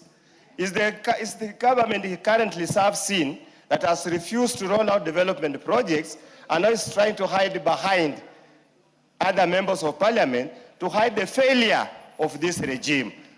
No Kenya is going to be hoodwinked. Kenyans are not going to be cheated, and Nakiboko ni ile is going to be a tough one. I think should go on record. Their failure cannot be transferred to anybody else. Thank you. The provision of electricity is a national government function, not a member of parliament. So that's taken. We have two more questions sought. Honorable Kiara. Kiara, please be very brief. Thank you, Honorable Speaker. Honorable Speaker, pursuant to the provisions of Standing Order 44.2c, I rise to request for a statement from the chairperson of the Departmental Committee on Labor regarding the harmonization and strengthening of maternity leave entitlements for female employees in the country. Honorable Speaker, Article 41 of the Constitution guarantees every worker the right to fair labor practices and reasonable working conditions, while Article 53 provides that the best interests of the child are of paramount importance in every matter concerning the child. This Constitution guarantees and underscores the need for policies and laws that adequately protect mothers and children during the critical period following childbirth. Section 29 of the Employment Act 2007 provides female employees with 3 months maternity leave with full pay. The statutory entitlement falls below the minimum period of 14 weeks provided for under the International Law Organization Maternity Protection Convention 2000. Honorable Speaker, the duration and conditions of maternity leave have a direct bearing on the health and well-being of both mothers and children. Adequate maternity leave is critical to enabling mothers recover from childbirth, initiate and sustain breastfeeding, provide essential early child care, and establish healthy mother-child bonds. The World Health Organization and UNICEF recommend exclusive breastfeeding for the first 6 months of the infant's life. The disparity in maternity leave also presents a broader question to different periods of leave depending on their sector or employment arrangements.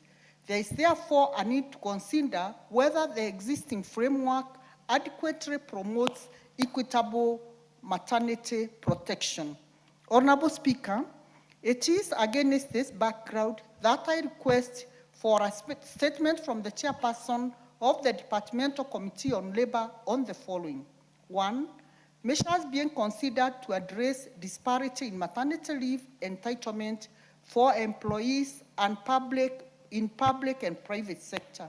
And number 2, consultations being undertaken with the Public Service Commission, employers and employees, organizations, and other relevant stakeholders towards the harmonization and strengthening of maternity protection for employees. I thank you, Honorable Speaker. I need labor. Is the chair for labor out? Where is the chair for labor? Who is a member? When you seek a statement, it's self-explanatory. I'll give you 1 minute, and we don't want to take all the time on this. Yes? Yes. Mazamzam. Asante sana Mheshimiwa Spika. Kwa kina mama ambao wanajifungua watoto, hata ukiangalia katika sheria yetu ya dini, mama anashurutishwa kuweza kumnyonyesha mtoto mpaka miaka 2. Mheshimiwa Spika, katika sheria ya kimataifa, wanawake wengine wamepewa ni miezi 6. Siku 120, Mheshimiwa Spika, lakini hapa unapata wengine wamepewa 120, wengine wamepewa siku 90, kwa hiyo inakingana sana. Mimi ningependa kusema kama mama Mombasa County, mtoto kupata huduma bora baada ya kuzaliwa, mama apewe kulingana siku ya kumnyonyesha kulingana na sheria ambayo imewekwa kimataifa, aweze kukaa na yeye nyumbani, aweze kumjua ili wakati akimwacha akirudi kazini atakuwa amemtengezea mazingira mazuri ambayo mwingine aweza kumwangalilia nyumbani. Asante sana Mheshimiwa Spika.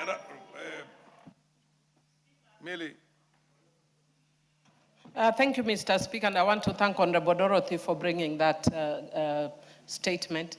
Mr. Speaker, it's very important, as the statement suggests, that children stay with their mothers for a long period, especially for breastfeeding. It's only, I think, yesterday or the day before that we were dealing with the breastfeeding bill by Honorable Sabina Chege. And Mr. Speaker, I'd want to, when the question is taken by the committee, if they can just find, if the committee could let us know how many agencies are falling below the statutory provision and what action can be taken. But above that, Mr. Speaker, I just want to say that sometimes people challenge us and say that it is not possible. I know people might even challenge and say that some of us are members of parliament, that's why we are able to. But all the people who work under me who are women, when they go on maternity leave, I don't give them any less than 6 months. Sometimes I give a year. Because we must also practice what we preach. And for me, and it's not only in my house, even when I've worked, even as a director of Credo, that was the condition. And we gave sometimes up to a year. And it has to be a cost to you as employer, because if you also want your children to be taken good care of. Thank you, Mr. Speaker. Donya, I thought you were going to take the undertaking on behalf of the committee. Well, you should say the point yourself. Okay, thank you, Mr. Speaker. Yes. You know, other countries, they give workers maternity leave allowance. They are given money for bringing forth a human being on this world. But we are not asking this country to give women the allowance. We are asking they get the correct time to rest with their babies, to breastfeed, to bond, to do some activities with the baby. And above all, there is nothing bad like having any disparity in leave days, Mr. Speaker. As a member of Labour Committee, we will commit ourselves to give the feedback in 2 weeks, and we will consider this to the latter, Mr. Speaker. Thank you. The last one, Dawood. Thank you, Mr. Speaker. Mr. Speaker, I agree with Honorable Modoni's request. Mr. Speaker, the committee should even look at paternity leave so that it aligns with the maternity as well, so that it is structured. Thank you. Okay, Donya, how long order?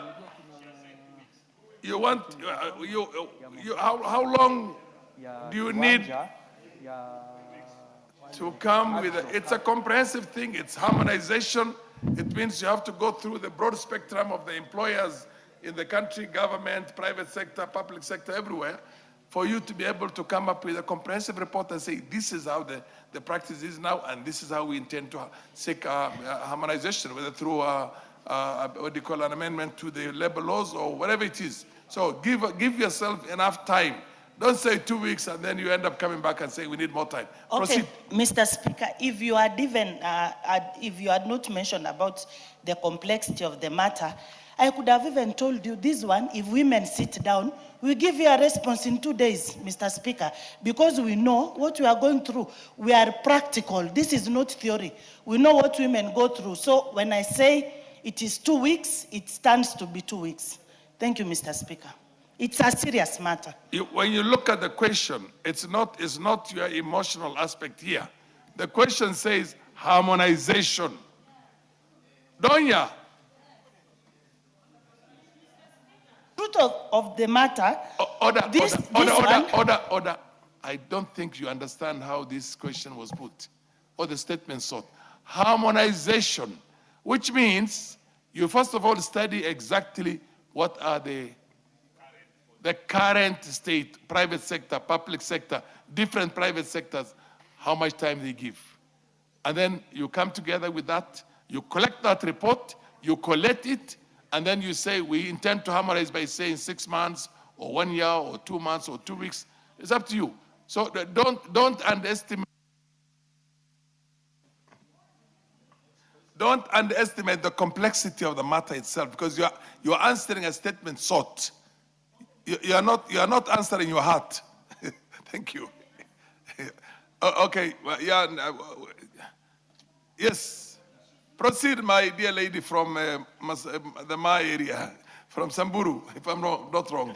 Thank you, Mr. Speaker, for giving me this chance also to contribute on the issue of the breastfeeding and the leave allowance for the mothers.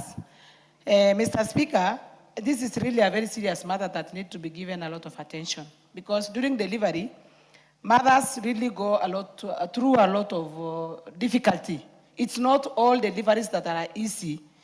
And even bonding with the children, they need a lot of time. Mothers need to recover, they need to take time to heal, they need even to get their bodies come back to be able to work well.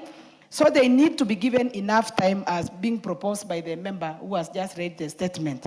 So this serious issue needs to be discussed in depth, not only by the women, but by even all the employers in this country. They need to look at the legislation, and this must be clearly put into our legislation such that if an employee employs a woman or a lady, and it happens that a lady gets pregnant, they need to be taken care of when she's pregnant. They need to be given enough time during delivery.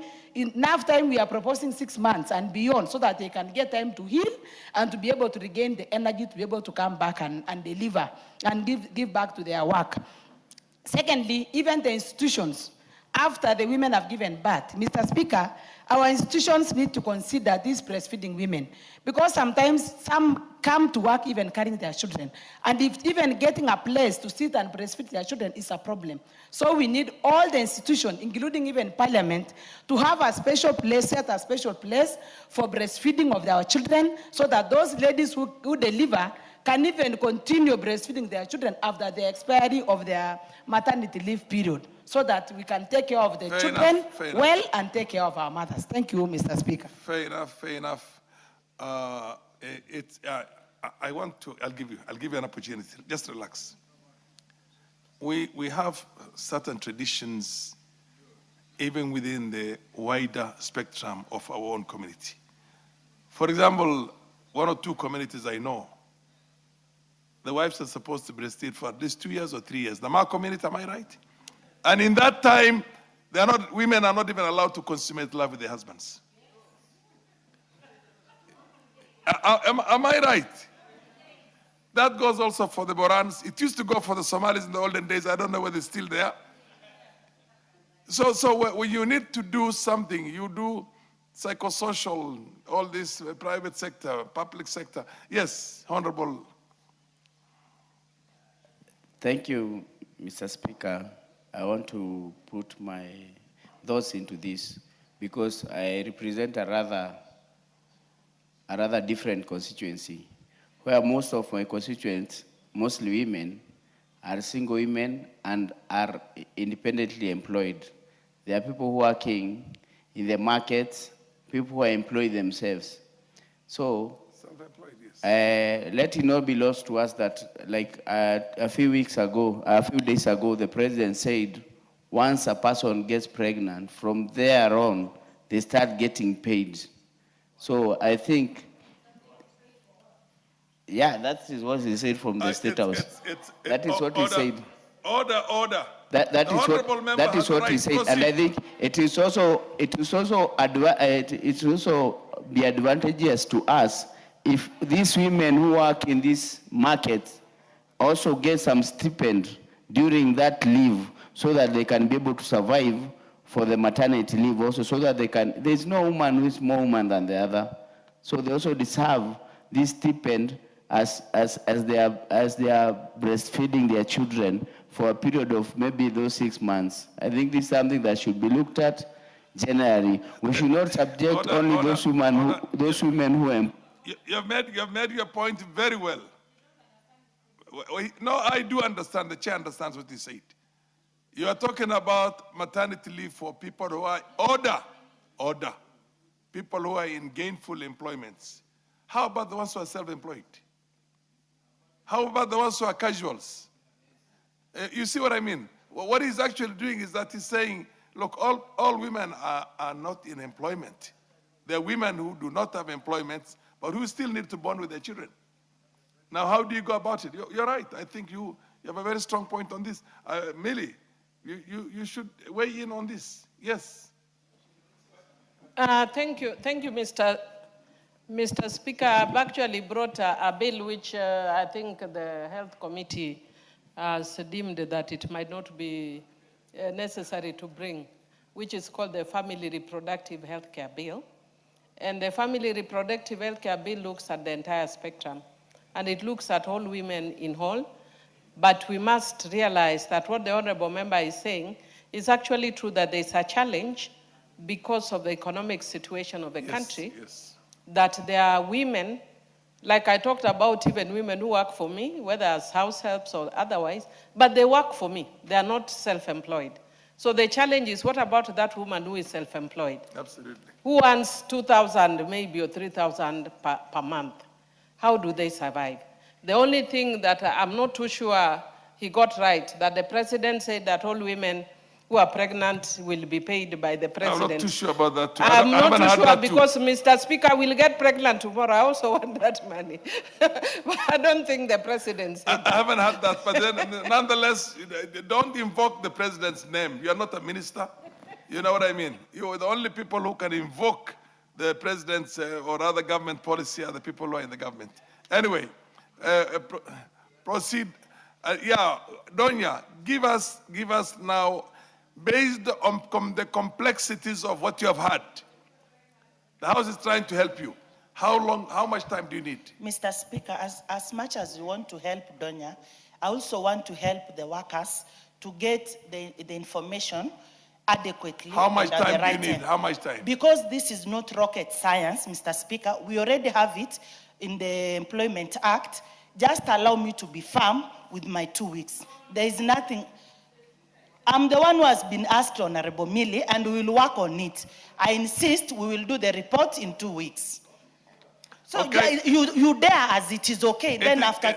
It's so directed that you should have this report in 2 weeks' time, and which of course, order.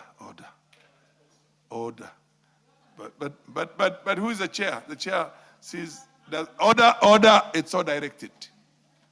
It's so directed. So you hit the ground running from this afternoon and get your act together. Okay, Honorable Didoraso. No, MP for Saku on lands. Thank you very much, Honorable Speaker. Honorable Speaker, pursuant to the provision of Standing Order 44-2C, I rise to request for a statement from the chairperson of the Departmental Committee on Lands regarding the reversion of land previously acquired by KBC in Kiltakorma location, Saku constituency. Honorable Speaker, in 1995, the local community in Saku constituency surrendered a parcel of community land situated in Kiltakorma location, which was then held in trust by the former Marsabit County Council to the Kenya Broadcasting Corporation through compulsory acquisition. The acquisition was undertaken in the public interest to facilitate the establishment of a KBC earth-ground station intended to enhance and expand FM radio broadcasting services from the northern region of Kenya. Speaker, technological advancement in the broadcasting sector have, over time, rendered the earth-ground station obsolete. Consequently, the facility has been abandoned and is no longer operational, while the land in which it is situated has remained idle and unutilized for several years. The public purpose for which the land was acquired has therefore effectively ceased to exist.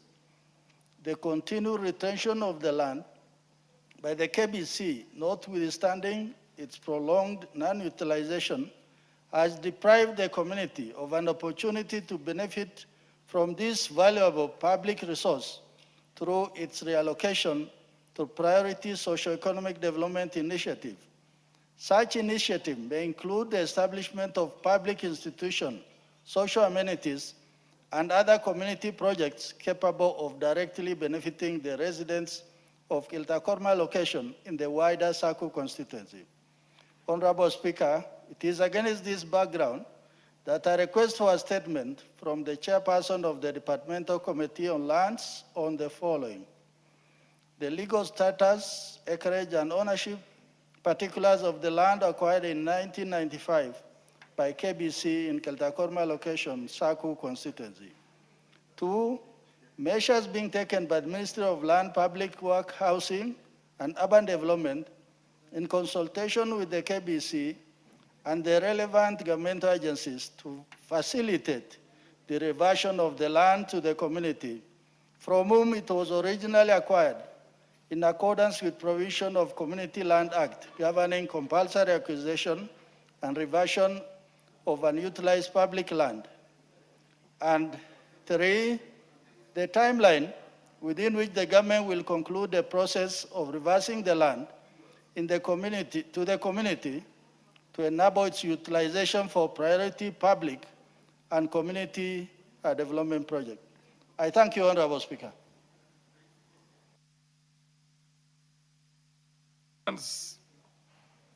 Lands. Yes. Give an undertaking. I give an undertaking of 2 weeks. You will have the reply on this issue. It's all directed on the same. No. This is a specific request. It's not a general countrywide. This is for Saku in. What is it? No, you see this business of writing. Thank you, Honorable Speaker. It's just enriching what Mheshimiwa has said. Yes. And Honorable Speaker, allow me to request that the House benefits from myself as the chairperson of PIC. Where I sit, Honorable Speaker, while he will be doing the report, let him also include if that property has ever been attached, Honorable Speaker, in terms of it having been used by KBC to secure any loan, Honorable Speaker. KBC? Yes. Secure a loan? Yes. So let him also go a step further to make sure he also unveils it to the House. It is free of any encumbrances? Yes. Okay. Thank you. You have had that, Honorable member for retired major. Take note of that. Yeah. What's your, yes? Thank you, Mr. Speaker.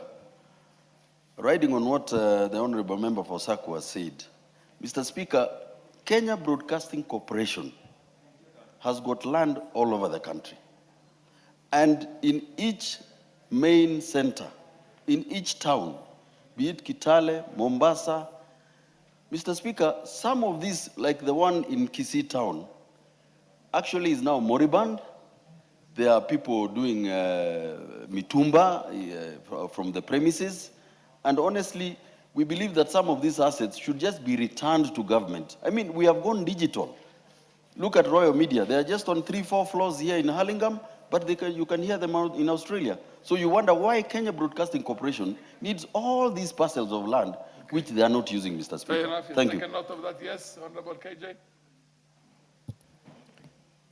It is a real concern that the General Honorable Russell raises, and it's also a great comment that is coming from the House. But Mr. Speaker, I must notify this House that as we speak today, the Kenya Broadcasting Corporation is in a process that is undertaking a good survey of what that agency has been in the last 50 years. And there is even a cabinet paper that is being processed as we speak on how to deal with the lands that are across the country And Mr. Speaker, if anyone did a diligent observation, they will realize that there has been reclamation of land that had been encroached onto.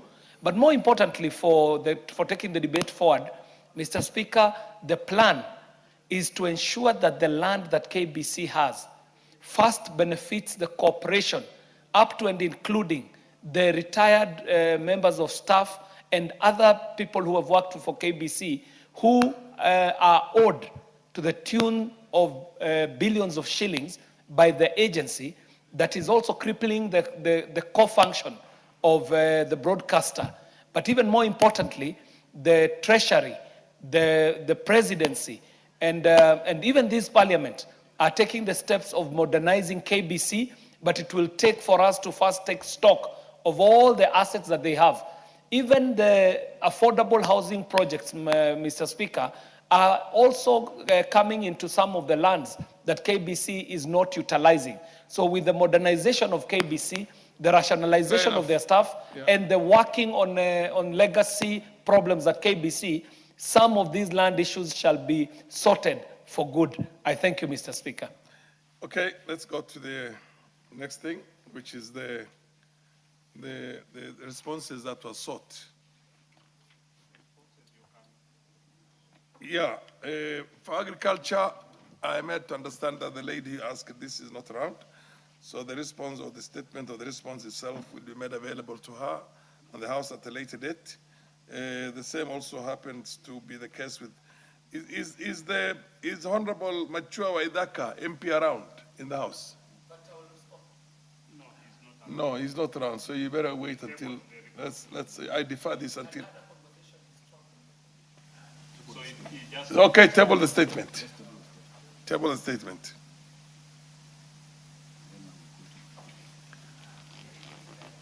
Just table the statement.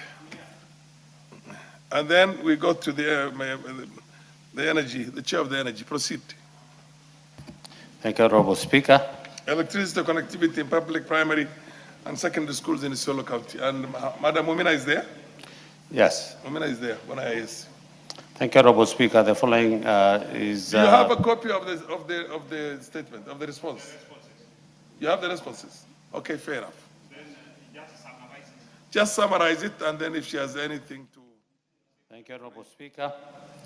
Following the submissions as requested by Honorable Mumina Bonaya, Member of Parliament for Isiolo County. Honorable Speaker, in the first question, the response is as follows. The Ministry, through the Rural Electrification and Renewable Energy Corporation, has been electrifying public primary schools in Isiolo County to date. A total of 112 public primary schools have been connected to electricity by the corporation in the two constituencies, that is Isiolo North and Isiolo South. Out of the 112, Honorable Speaker, 96 schools are connected to the grid and 15 are both on grid and solar, and one school is on solar. Honorable Speaker, over the time, the schools on solar require regular maintenance of the solar batteries to ensure they are in good working condition based on their available budget. Annex 1 provides for a detailed list of all the schools that have been connected to electricity by REREC in Isiolo County. Question 2, Honorable Speaker, the response is as follows. The government through REREC continues to implement the Solar for Schools and Solar for Schools maintenance program to provide reliable electricity to public learning institutions located in areas where grid connectivity is unavailable or require system enhancement. Honorable Speaker, to increase power connectivity in Isiolo, the government has come up with off-grid initiatives such as COSAP in Isiolo County, where REREC and KPLC are already implementing solar mini-grids and standalone PV system to control around 800 beneficiaries at a cost of 456 million shillings. These initiatives aim to improve electricity access and promote renewable energy solutions in Isiolo County. KPLC is installing a standalone PV system in public facility and REREC is installing 5 mini-grid systems as indicated on table 1 below, which will be completed by September 2026. Honorable Speaker, the table 1 indicates the COSAP mini-grid and standalone solar in Isiolo County, which are 12. Honorable Speaker, these interventions are intended to improve the reliability of electricity supply in schools and support implementation of competence-based education through enhanced access to digital learning infrastructure. Honorable Speaker, question number 3, the response is as follows. The Ministry of Energy and Petroleum through REREC continues to identify and plan electrification projects for public learning institutions across the country, subject to the availability of budget allocations. Currently, 17 public schools and secondary schools in Isiolo County have been identified and are included in cooperation planning database for future electrification. Honorable Speaker, implementation of the remaining identified schools electrification project will be undertaken progressively based on the availability of funds under future government budgetary allocation. The new schools that are identified in Isiolo County from time to time will be considered alongside other public facilities subject to availability of budgets. Honorable Speaker, in addition, over time, the number of new public schools being established kept on increasing throughout the country. Hence, cooperation has continued to lobby for a dedicated budget line for electrification of public institutions, including secondary schools and primary schools, TVETs, community water projects, among others. Honorable Speaker, I beg to respond.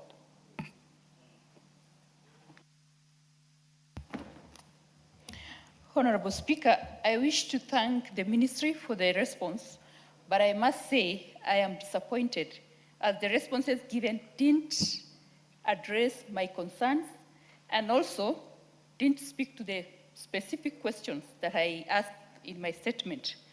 Speaker, in my statement, I did provide list of schools that are yet to be connected to electricity. And alongside that, I asked specific questions. My first question was the status report of electricity connection to public primary and secondary schools. In their response, the ministry didn't actually talk about the secondary schools. They only focused on primary schools, and my statement had both public and primary school. Secondly, in their response where they listed primary schools that have been connected, which is 112, I want to say, Speaker, as we speak now, if you look at the 112 primary schools listed as connected against the 58 schools that I listed as not connected, then the report you are giving is misleading. So I want to ask the ministry, why are they misleading this house? Because most of the schools they've listed in those 112 schools as connected are yet to be connected. Further, Speaker, I asked about short-term measures that the ministry had put in place to provide alternative energy sources for schools that are still unconnected. And I ask this because of the CBE, competency-based education that requires digital, part of the learning that must happen is on digital learning, where energy is required as a source.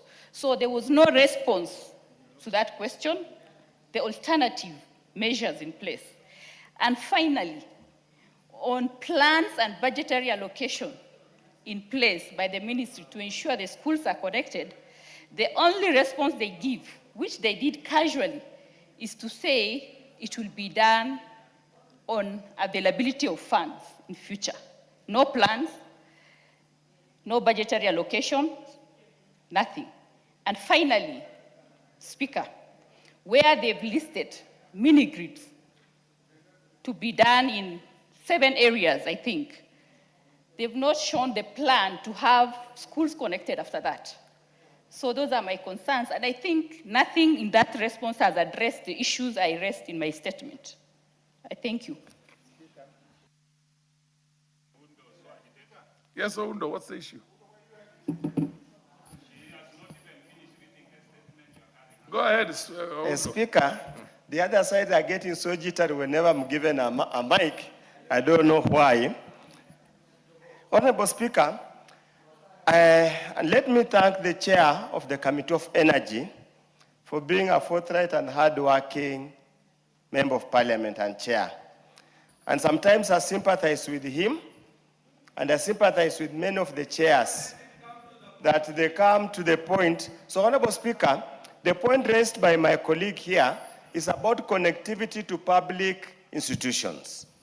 It is unacceptable that this area of CBE, you find primary schools, you find even secondary schools, you find even technical training institutes are not connected to mains electricity.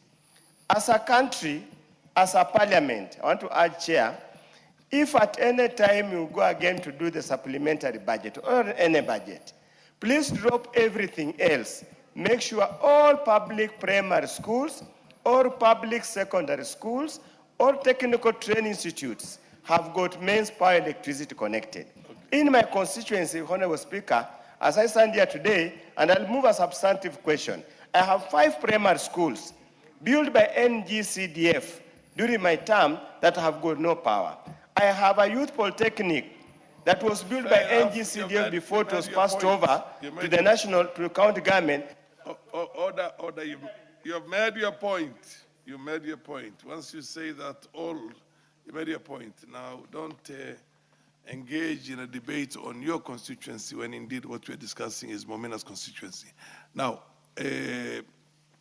Chair. Yes.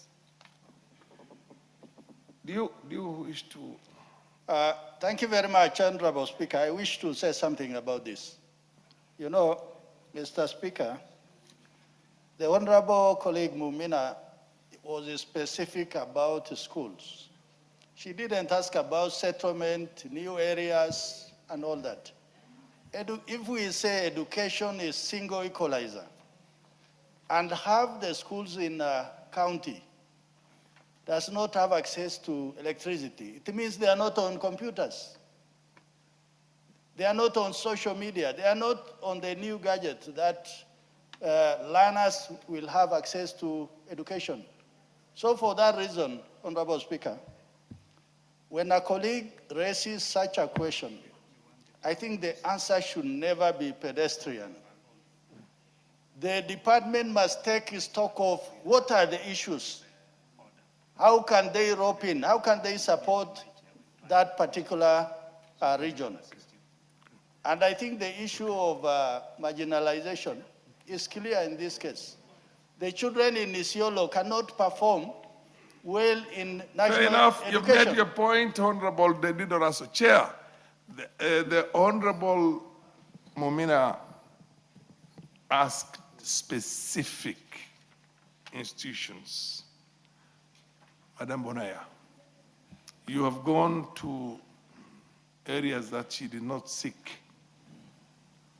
Can you go back and not say that when funds are available, but give a definitive undertaking that you will seriously look into this and see how those institutions can also be provided by, is it called mini grids? What do you call them, mini grids? Mini off-grid or mini solar grids? They don't cost so much. But you see, for somebody who comes from where you come from, where electricity is normal. Available throughout, yeah. Yes.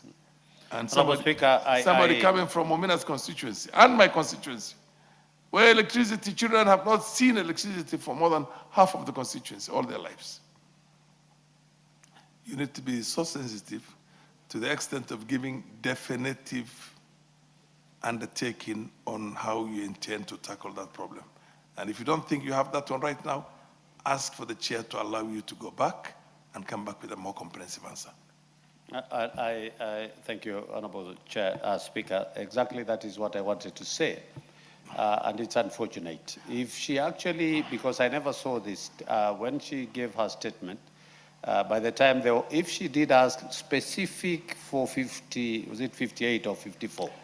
Yes, and they are not listed here. No. Then, and second, Honorable Speaker, is also important because we had shared this before I was given an opportunity for me to be able to Fair respond. enough, Chair. Well, how much more time do you need to come back with a specific undertaking on how? Yes, within 2 weeks. Within 2 Honorable weeks. Speaker, but at the How many same you happy time, with 2 weeks?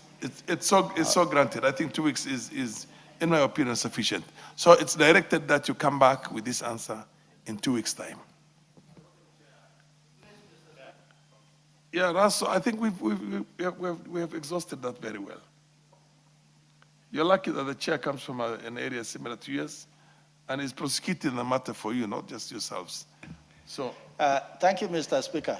Mr. Speaker, I beg your indulgence for Honorable Mumina to sit with the chairman, so that there are those no, critical the chair has areas- already given that indication that he's willing to sit down with Madam Mumina, and he regrets the fact that the schools that she listed are not covered in here. Am I right, Chair? So you're going to sit with Madam Mumina and go through this, go back to your principles in this case, and come back with a specific undertaking, time-bound, on when those children, in the soonest possible, will have electricity, like the rest of the country. Thank you. Thank you, Honorable I Speaker. I'm sure you're satisfied with that. Yeah, okay, fair enough. Next order.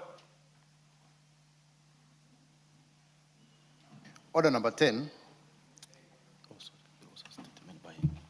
Equalization Fund. Huh? There was, yes, you're right. Yes, the Honorable MP for Mpakasi, what? Starehe here. Starehe. City Center. Thank you, Mr. Speaker. This is a personal statement regarding the withdrawal of my bodyguard.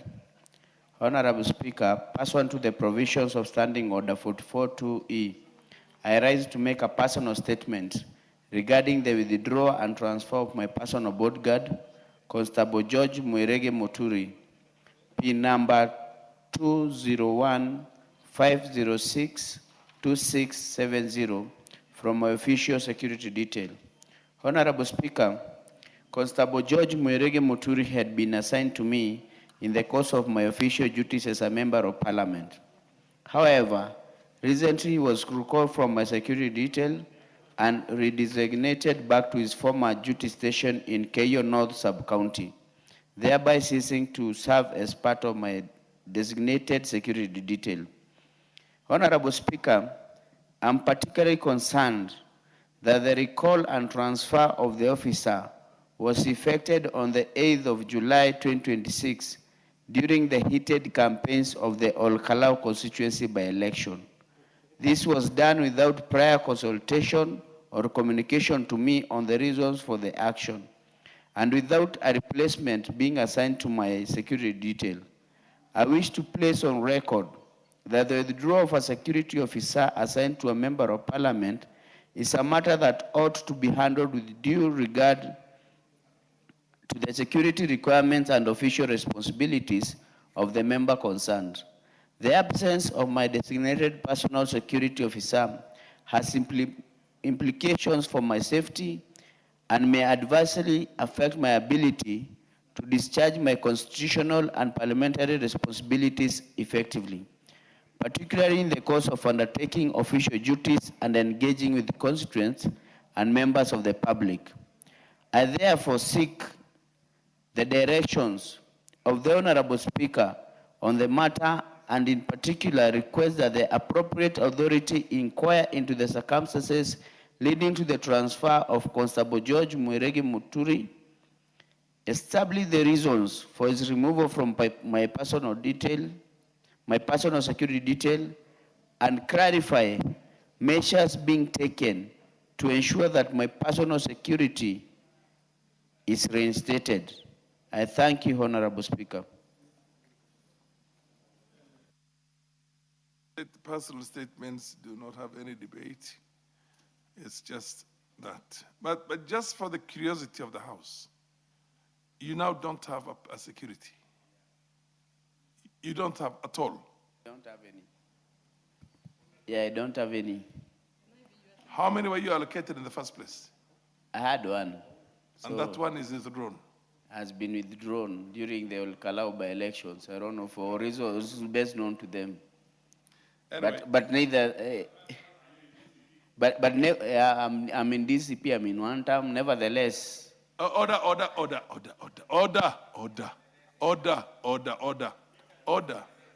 Zimayo, order. You know, when the chair gets sensitive and is worried about your own security, don't politic.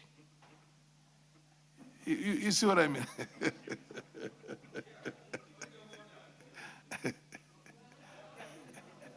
You cannot have a point of order, you cannot have any debate, you cannot raise anything.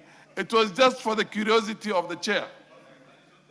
This chair was order.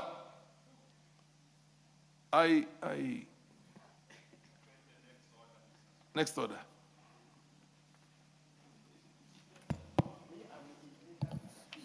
Order number 10, the Equalization Fund Appropriation Bill, National Assembly Bill number 39 of 2026, second reading. Proceed. Honorable Speaker, I thank you for giving me the opportunity to prosecute this matter in the order paper. Honorable Speaker, I would like to move that the Equalization Fund Appropriation Bill, National Assembly Bill number 39 of 2026 be now read a second time. Honorable Speaker, this is a very, very short bill, which should take this House about 5 minutes and we are done, and then we proceed to the Committee of the Whole. Honorable Speaker, the House, having approved the allocations to Equalization Fund with the budget estimates, it is now the turn of the House again to give the government powers and authority to withdraw the required funds for implementation of the programs that are outlined in the bill. Honorable Speaker, the bill proposes Kenya proposes to appropriate 10.25 billion for the 26-27 financial year, representing 0.5% of the audited national revenue for 2022-2023, which was 2,050 billion.1, as mandated by the Article 204 of the Constitution. Honorable Speaker, this allocation is consistent with the Division of Revenue Act 2026 and the financial year 2026-2027 budget estimates, which were approved by this House in June. Honorable Speaker, the fund is established under Article 204, sub 2, to progressively uplift marginalized areas to the level of development enjoyed by the rest of the country, under the provision of basic services, water, roads, health facilities, and electricity. And under Articles 204, sub 4, and Article 216, sub 4, the Commission on Revenue Allocation is mandated to identify marginal areas and publish criteria for such identification. Honorable Speaker, just to inform members that this is the formula which we are applying in this bill is a new formula which was developed by the Commission on Revenue Allocation. Honorable Speaker, for members who come from Northeastern and who may be in the House, we have been having difficulties, convincing members that this is the new formula should obtain.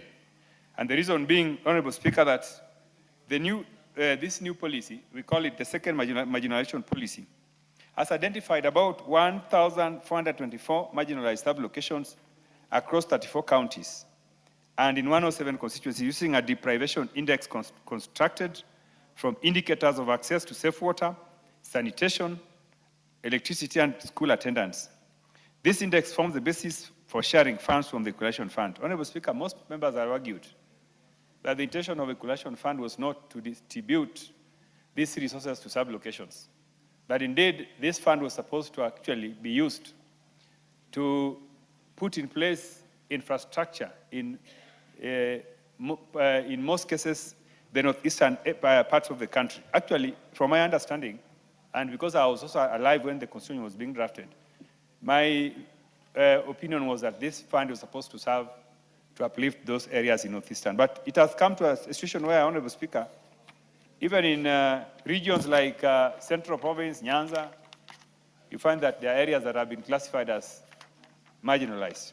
And this is some of the issues we are having with the members from certain areas who think that this formula should not obtain.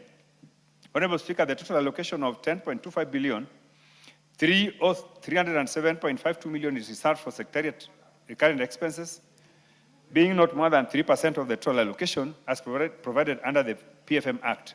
The balance of 9.94 billion is allocated for development expenditure based on the deprivation index. Honorable Speaker, the development allocation of 9.94 billion is distributed based on the allocation factor assigned to each marginal area under the second marginalization policy. The bulk of the funds are directed towards arid and semi-arid areas, with Turkana receiving the largest share of 1.13 billion, followed by West Pokot with 1.01 billion. Other counties receiving substantial allocations include Narok at 765.71 million, Mandera 747.59 million, Wajir 724.53 million, Samburu 644.67 million, Garissa 624.04 million, Baringo 590.43 million, Kilifi 535.73 million, and Marsabit 466.01 million. Honorable Speaker, this pattern indicates that the majority of marginal areas are situated within these 9 counties. Honorable Speaker, the committee has noted several concerns. First, the identification of 1,424 marginal areas has resulted in excessive fragmentation, with some counties receiving as low as 6 million, giving rise to numerous micro-projects that may not achieve the fund's constitutional objectives. Honorable Speaker, can you imagine a county has been allocated 5-point-something million, and that 5.9 million is supposed to help in bridging the marginalization gap? I think this is what we are saying, Honorable Speaker, that this really doesn't make sense. And if we really want to uplift these regions, then we must have another formula which is going to really, allocate proper resources for the changes, for the areas to be marginalization to be addressed. Honorable Speaker, secondly, the committee knows that CRA is currently developing the third marginalization policy. However, the first and second policies adopted entirely different methodologies for identifying marginalized areas and allocating resources, leading to frequent changes in beneficiary areas and fluctuating funding levels. This inconsistency has made it difficult to assess the fund's long-term impact and has created uncertainty in project planning and implementation. Honorable Speaker, the House, we must urge CRA to develop a consistent and predictable framework for the third policy, ensuring continuity and enabling meaningful evaluations of whether the fund is meeting its constitutional objective of improving the quality of life in marginal areas. Honorable Speaker, concerns persist regarding the potential duplication of projects under the Equalization Fund appropriations with those implemented by county governments in the 34 beneficiary counties. To maximize impact and ensure efficient utilization of resources, closer coordination between the Equalization Fund Advisory Board, implementing agencies, and county governments is essential so that projects complement rather than overlap. Honorable Speaker, this is a concern that some of the projects that we have captured here are also being implemented by the various counties where they are situated, and this is getting overlap. So we need to find a way in which this advisory board, fund board, will work closely with the counties to ensure that there is no overlap. Honorable Speaker, notwithstanding the challenges, the committee recommends that the bill is passed without amendments. This is because the total sum of 10.25 billion set out in the bill is consistent with the allocation made to Equalization Fund under the both Division of Revenue Act 2026 and the budget estimates for the year 2026-2027 approved by this House in June. Honorable Speaker, as I said, the bill is very short.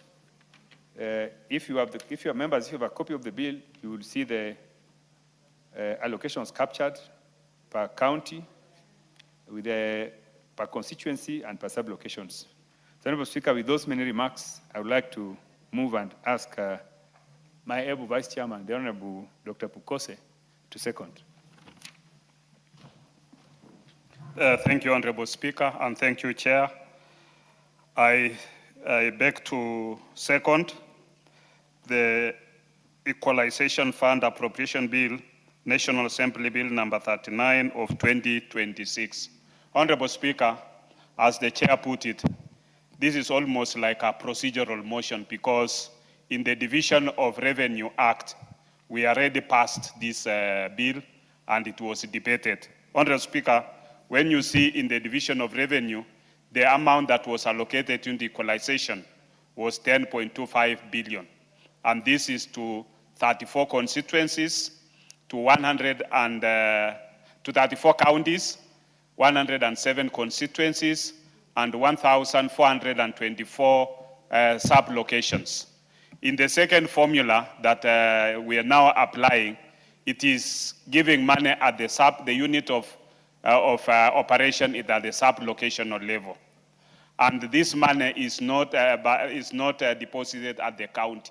There is a special account at the central bank that this money is deposited, and then the sub-locations form committees. Then these committees identify the projects in roads, in electricity, in schools, and water, where they can be able to allocate that amount of money so that projects can be advertised at the county level where you have all the offices being represented of the CEC Finance, Office of the County Commissioner, and then Office of the Funds Manager is also a member to that.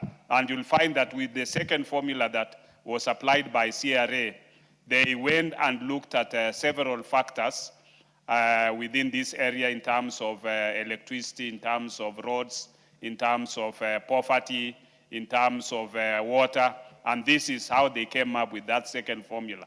I know that this might look, the amount of money might look small, but when you look at counties like West Pokot with many sub-locations, they are getting quite a huge amount of money. You look at TRT is getting almost 400 million. And when you compare this amount of money with even what we get in CDF, this is money enough that can make a really serious change within those areas. The only challenge is when you find counties trying to play some tricks by naming or doubling, or let's say once a project has been identified, the county wants to add even some money, which might not even go into implementation of that project. I think that's where our problem is. And the Honorable Speaker, our committee has, we've been able to get some of those complaints, especially from people who are implementing equalization fund, and we are in the plan to have a retreat with the CEO equalization fund together with the board and the national treasurer so that we can be able to raise these issues that are affecting members so that this can be addressed and make sure that the equalization fund is operationalized and does what it was meant to. So far, equalization fund has received only, this is the third disbursement. The first was 2021, then another disbursement 2023, and then now this 2026. So with those few remarks, Honorable Speaker, I beg to second.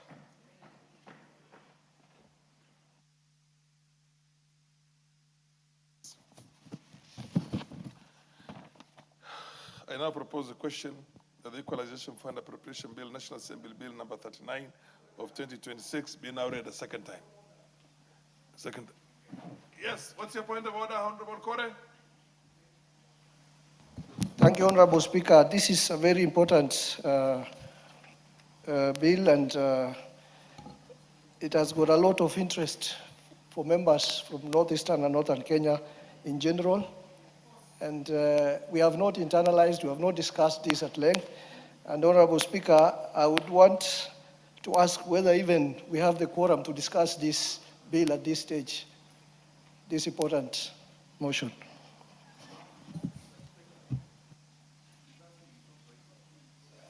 So you raised the quorum question? Okay.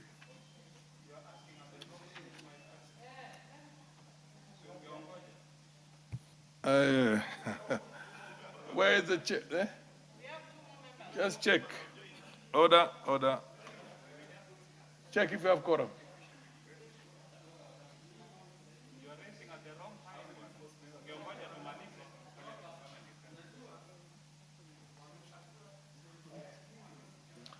We don't have quorum, eh? Ring the quorum bell.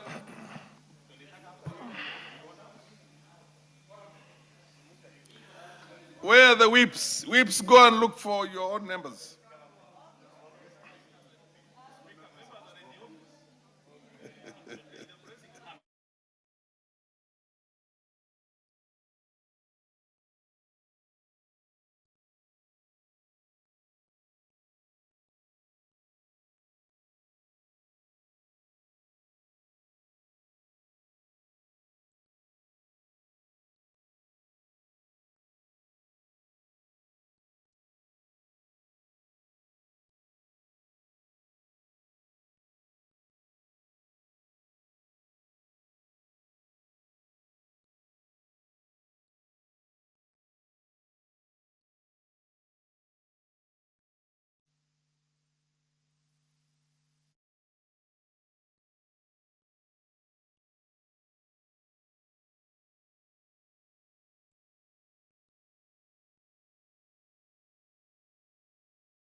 This is pursuant to provisions of Standing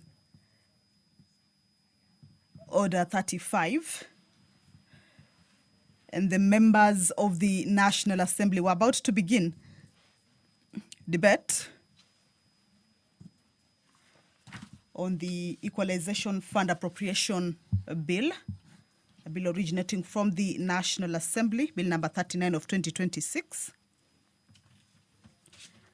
This is a bill that is supposed to undergo through second reading, that is debate, and then also move on to the next stage, that is consideration of it at the Committee of the Whole House stage. However, at the point when the chairperson of the Budget and Appropriations Committee, Honorable Summer Tandi, was about to move this particular bill, a member rose on a point of order indicating that the House lacks quorum during the proceeding, and that this particular business should be given much, or should be considered at a time when the House is well curated, for it to be able, or for members to be able to weigh in on their opinions regarding the contents of this particular bill. This is a bill, or basically a legislative instrument that authorizes the release and expenditure of constitutional allocations from the Equalization Fund. Remember, the Budget and Appropriations Committee recently adopted its report. It's a bill that had undergone through public participation, and the committee adopted its report, and this afternoon the bill was coming up for first reading or for second reading, that is debate. This is a bill that authorizes the release of 10.25 billion Kenya shillings out of the Equalization Fund for this financial year, that is the 2026-2027, monies that have been ring-fenced and are to be released to counties or areas that have been categorized as marginalized. And strictly ring-fencing these monies is basically to be able to provide for basic services in identified marginalized areas, to be able to bring them to quality levels that are being enjoyed by the rest of the nation. And the funds are earmarked specifically for water supply infrastructure,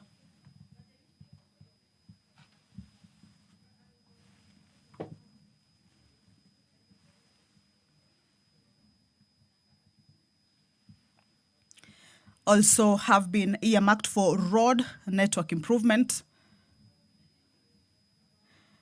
health facilities and equipment,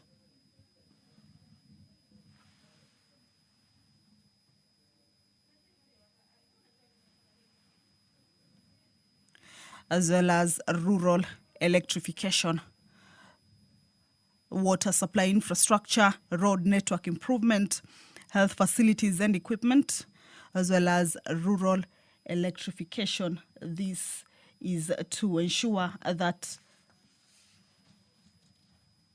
these services reach the marginalized areas to the extent that is necessary to bring the quality of those services in those areas to the level generally being enjoyed by the rest of the nation.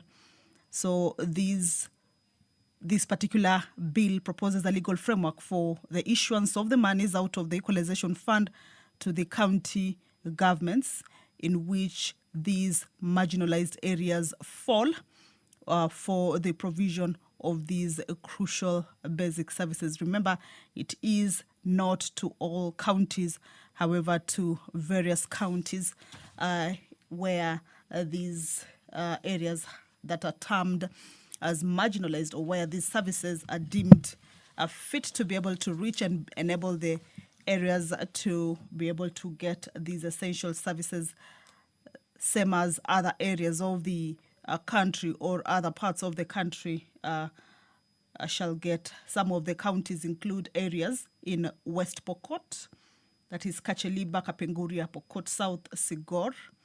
In Wajir, there is Eldas, Tarbaj, Wajir East, Wajir North, Wajir South, Wajir West.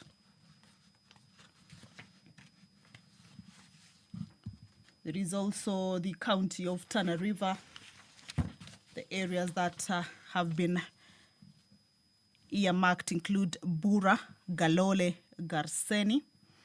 Taita Taveta also shall be receiving monies in the areas of Taveta and Voi. Siaya County, there is Bondo, Gem, Rarieda. Turkana County, there is Loima. Turkana Central, Turkana East, Turkana North, South, and West.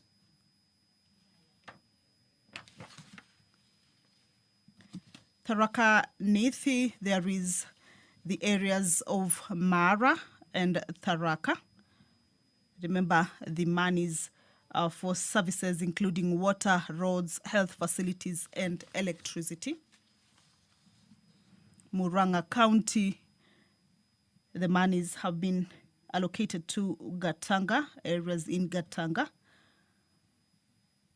Nakuru County, there is an area that has also received these monies, that is Rongai. Nandi, there is Nandi Hills, Tinderet. Narok, there is Emuru, Dikir, Kilgoris, Narok East, Narok North, Narok South, Narok West, and also Samburu County, where there is Samburu, that is the parts of east of Samburu, north of Samburu, and west of Samburu. The House is about to continue with its proceedings. There was a quorum hitch during the proceedings of the House.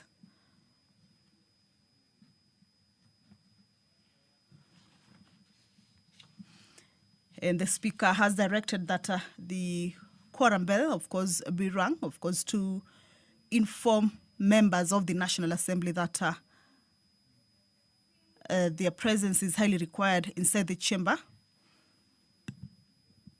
for the House to be able to continue with the consideration of the business that has been set out to be considered during this afternoon sitting. And before the point of order, members also considered various statements and also responses to statements. Some of these statements that were earlier requested include the burden of cancer in the country and measures to enhance treatment and access to cancer care.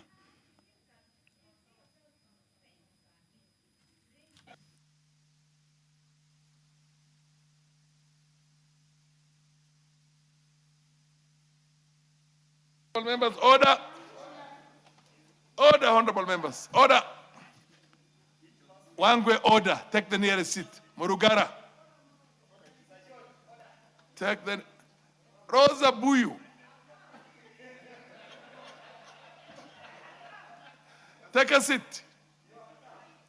Take a seat, Daoud and yours. Order. Order, take a seat.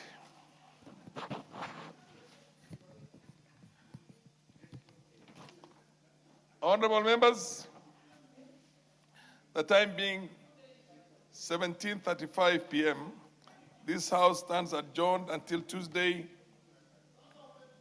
the 18th of August, 2026, at 2:30 p.m.